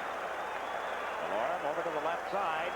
That'll break. Backhand pass into the Islander zone, and Morrow leveled his man. Gradine. Meantime, here's Johnson coming out of the left wing corner. Thomas Johnson. Drop pass to Caller. Morrow unable to pick it up.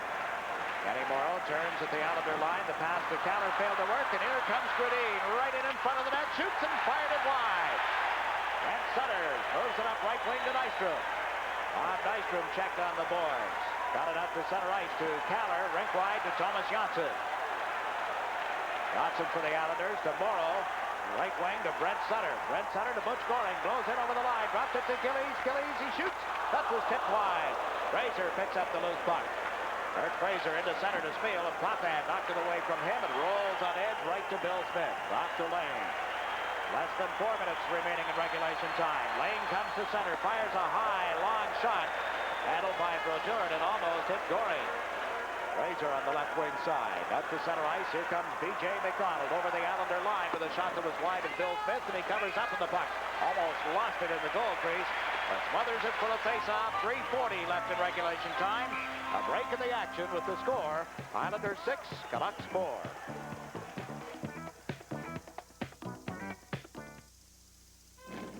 This Toyota Corolla has had 98 drivers in the past 18 months.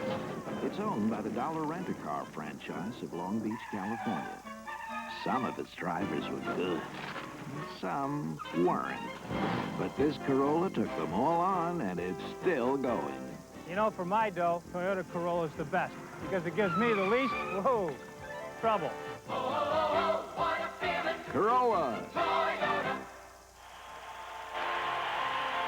The fan reaction from the matrix board. They're showing again 2 full Stanley Cups and sneaking in on the corner about a half of another one.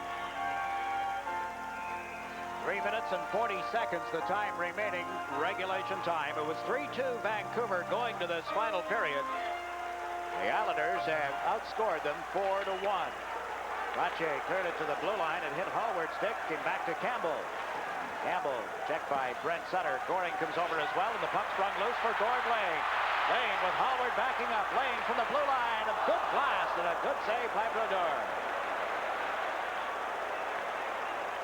Now the Canucks wind up. Hallward into center ice. Got away from Goring over the Islander line. Shot went wide and Bill Smith.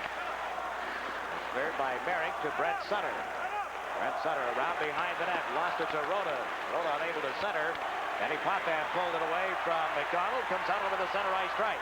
Potvin to Merrick. The pass off his stick and outside the line and delayed offside. The Canucks with a chance to bring it up. McDonald to Bolderev. Over the Islander line. Bolderev chased by Langevin. Went to center one and that's deflected into the crowd.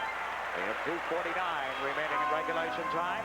We'll be with you from the Pacific Coliseum on Islanders television Thursday night. 10 o'clock Eastern time, and again Sunday night at 8. Should it be necessary, we'll be back here with Game 5 from the Nassau Coliseum on Sports Channel a week from tonight, beginning at 7:30. Some people think that there may not be another hockey game this year in the Nassau Coliseum. We will not know that until this game has been completed and we get back from Vancouver. Vancouver could be a much tougher team at home. Now Merrick spun around following the faceoff. The puck came back to the blue line. Lindgren with a shot. Blocked at the screen. Nystrom trying to tip it out. It goes to Trottier. Trottier to Wayne Merrick. Nystrom moves down the right wing. Merrick across the line. Couldn't move in around the defense. Here's Nystrom with it. Bob Nystrom to Wayne Merrick. Merrick checked in the corner. The puck loose back to the net. That's Tonelli going in after. Put it out in front. Merrick was too well covered. Langevin lets it go from the left point. Turned aside by Brodeur. Now Moline takes over on this right side. Into center ice for Jerry Miner. Miner across the line. Chased by Persson. Miner tried to center one for Williams, and Smith was out of the net to clear it. Langevin chasing it. Williams all over top of him as Langevin has dumped it down the boards. It's rolling on edge. We have 2 minutes remaining in regulation time. The 2-goal Islander lead. Tonelli got the stick up a little. Oh, what a check by Trottier as he leveled Howard. Now here's Borrell to John Tonelli across the Vancouver line. Tonelli cuts to the left side, gave the puck to Trottier. Back to the other side to Potvin, and he was checked by Spiel. Trottier picks it up again at center. That's Borrell with it now to Trottier. Ryan Trottier off the boards to Bossy, trying to slip around Howard. Does, comes over the line. Trottier goes to the net. Bossy shot blocked by Brodeur, who sits down on top of it. 1:26 left in regulation time. The break in the action. The score, Islanders 6, Canucks 4.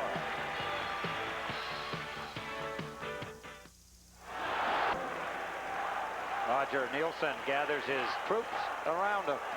Back into the foxhole for a parlay. They've got to figure out a new attack. Down 2 goals, 1 minute and 26 seconds remaining. They took the timeout. The Islanders get a chance to talk about it as well.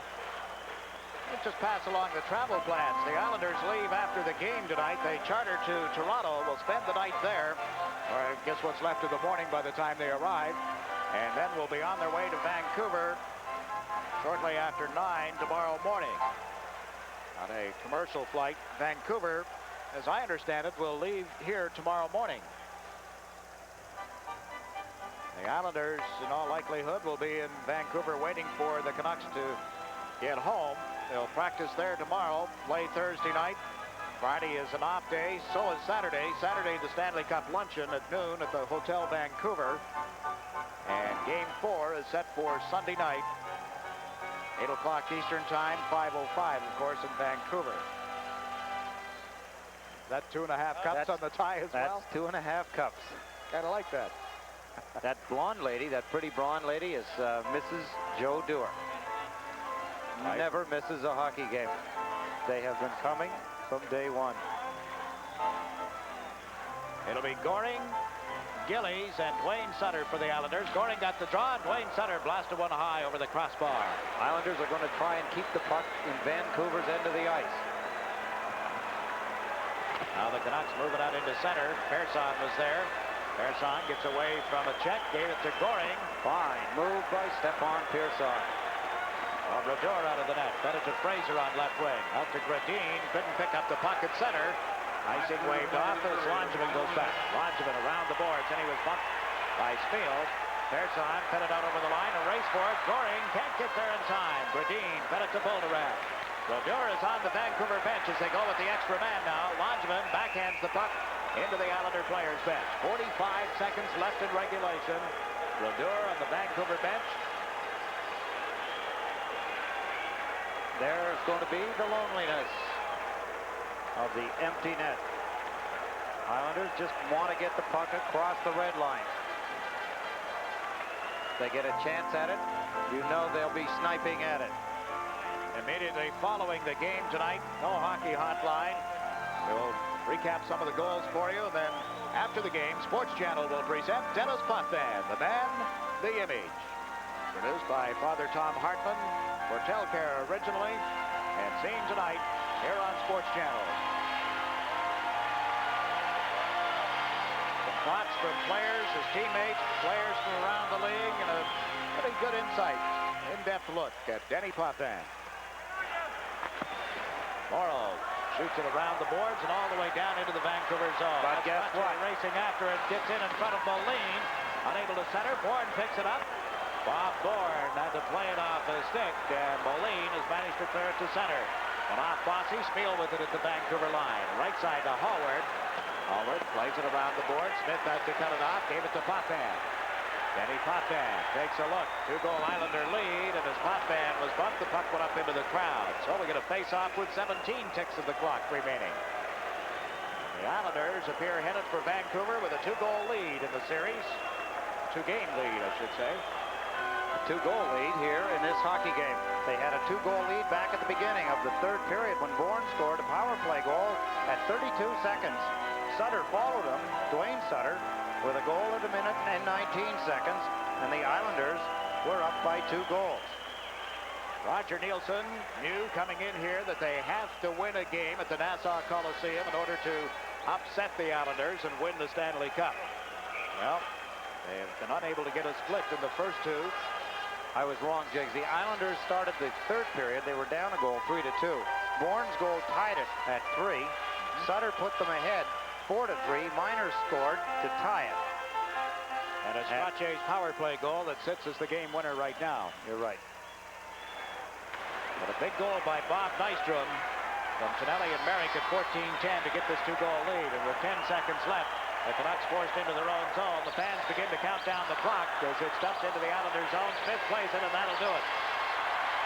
Bill Smith, the last to handle the puck in game 2. The Islanders will go to Vancouver leading 2 games to none in this best-of-7 Stanley Cup final as they defeat the Canucks. They had to come from behind in the third period to do it, as you see Bill Smith getting the high five, the glad hand. He started his 13th consecutive playoff game, the team record, and comes up the winner as the Islanders have defeated Vancouver. Another long struggle here at the Nassau Coliseum. But it's the Islanders 6, the Canucks 4, the final score. And we'll be back with a recap on our Budweiser Star of the Game selection following this message.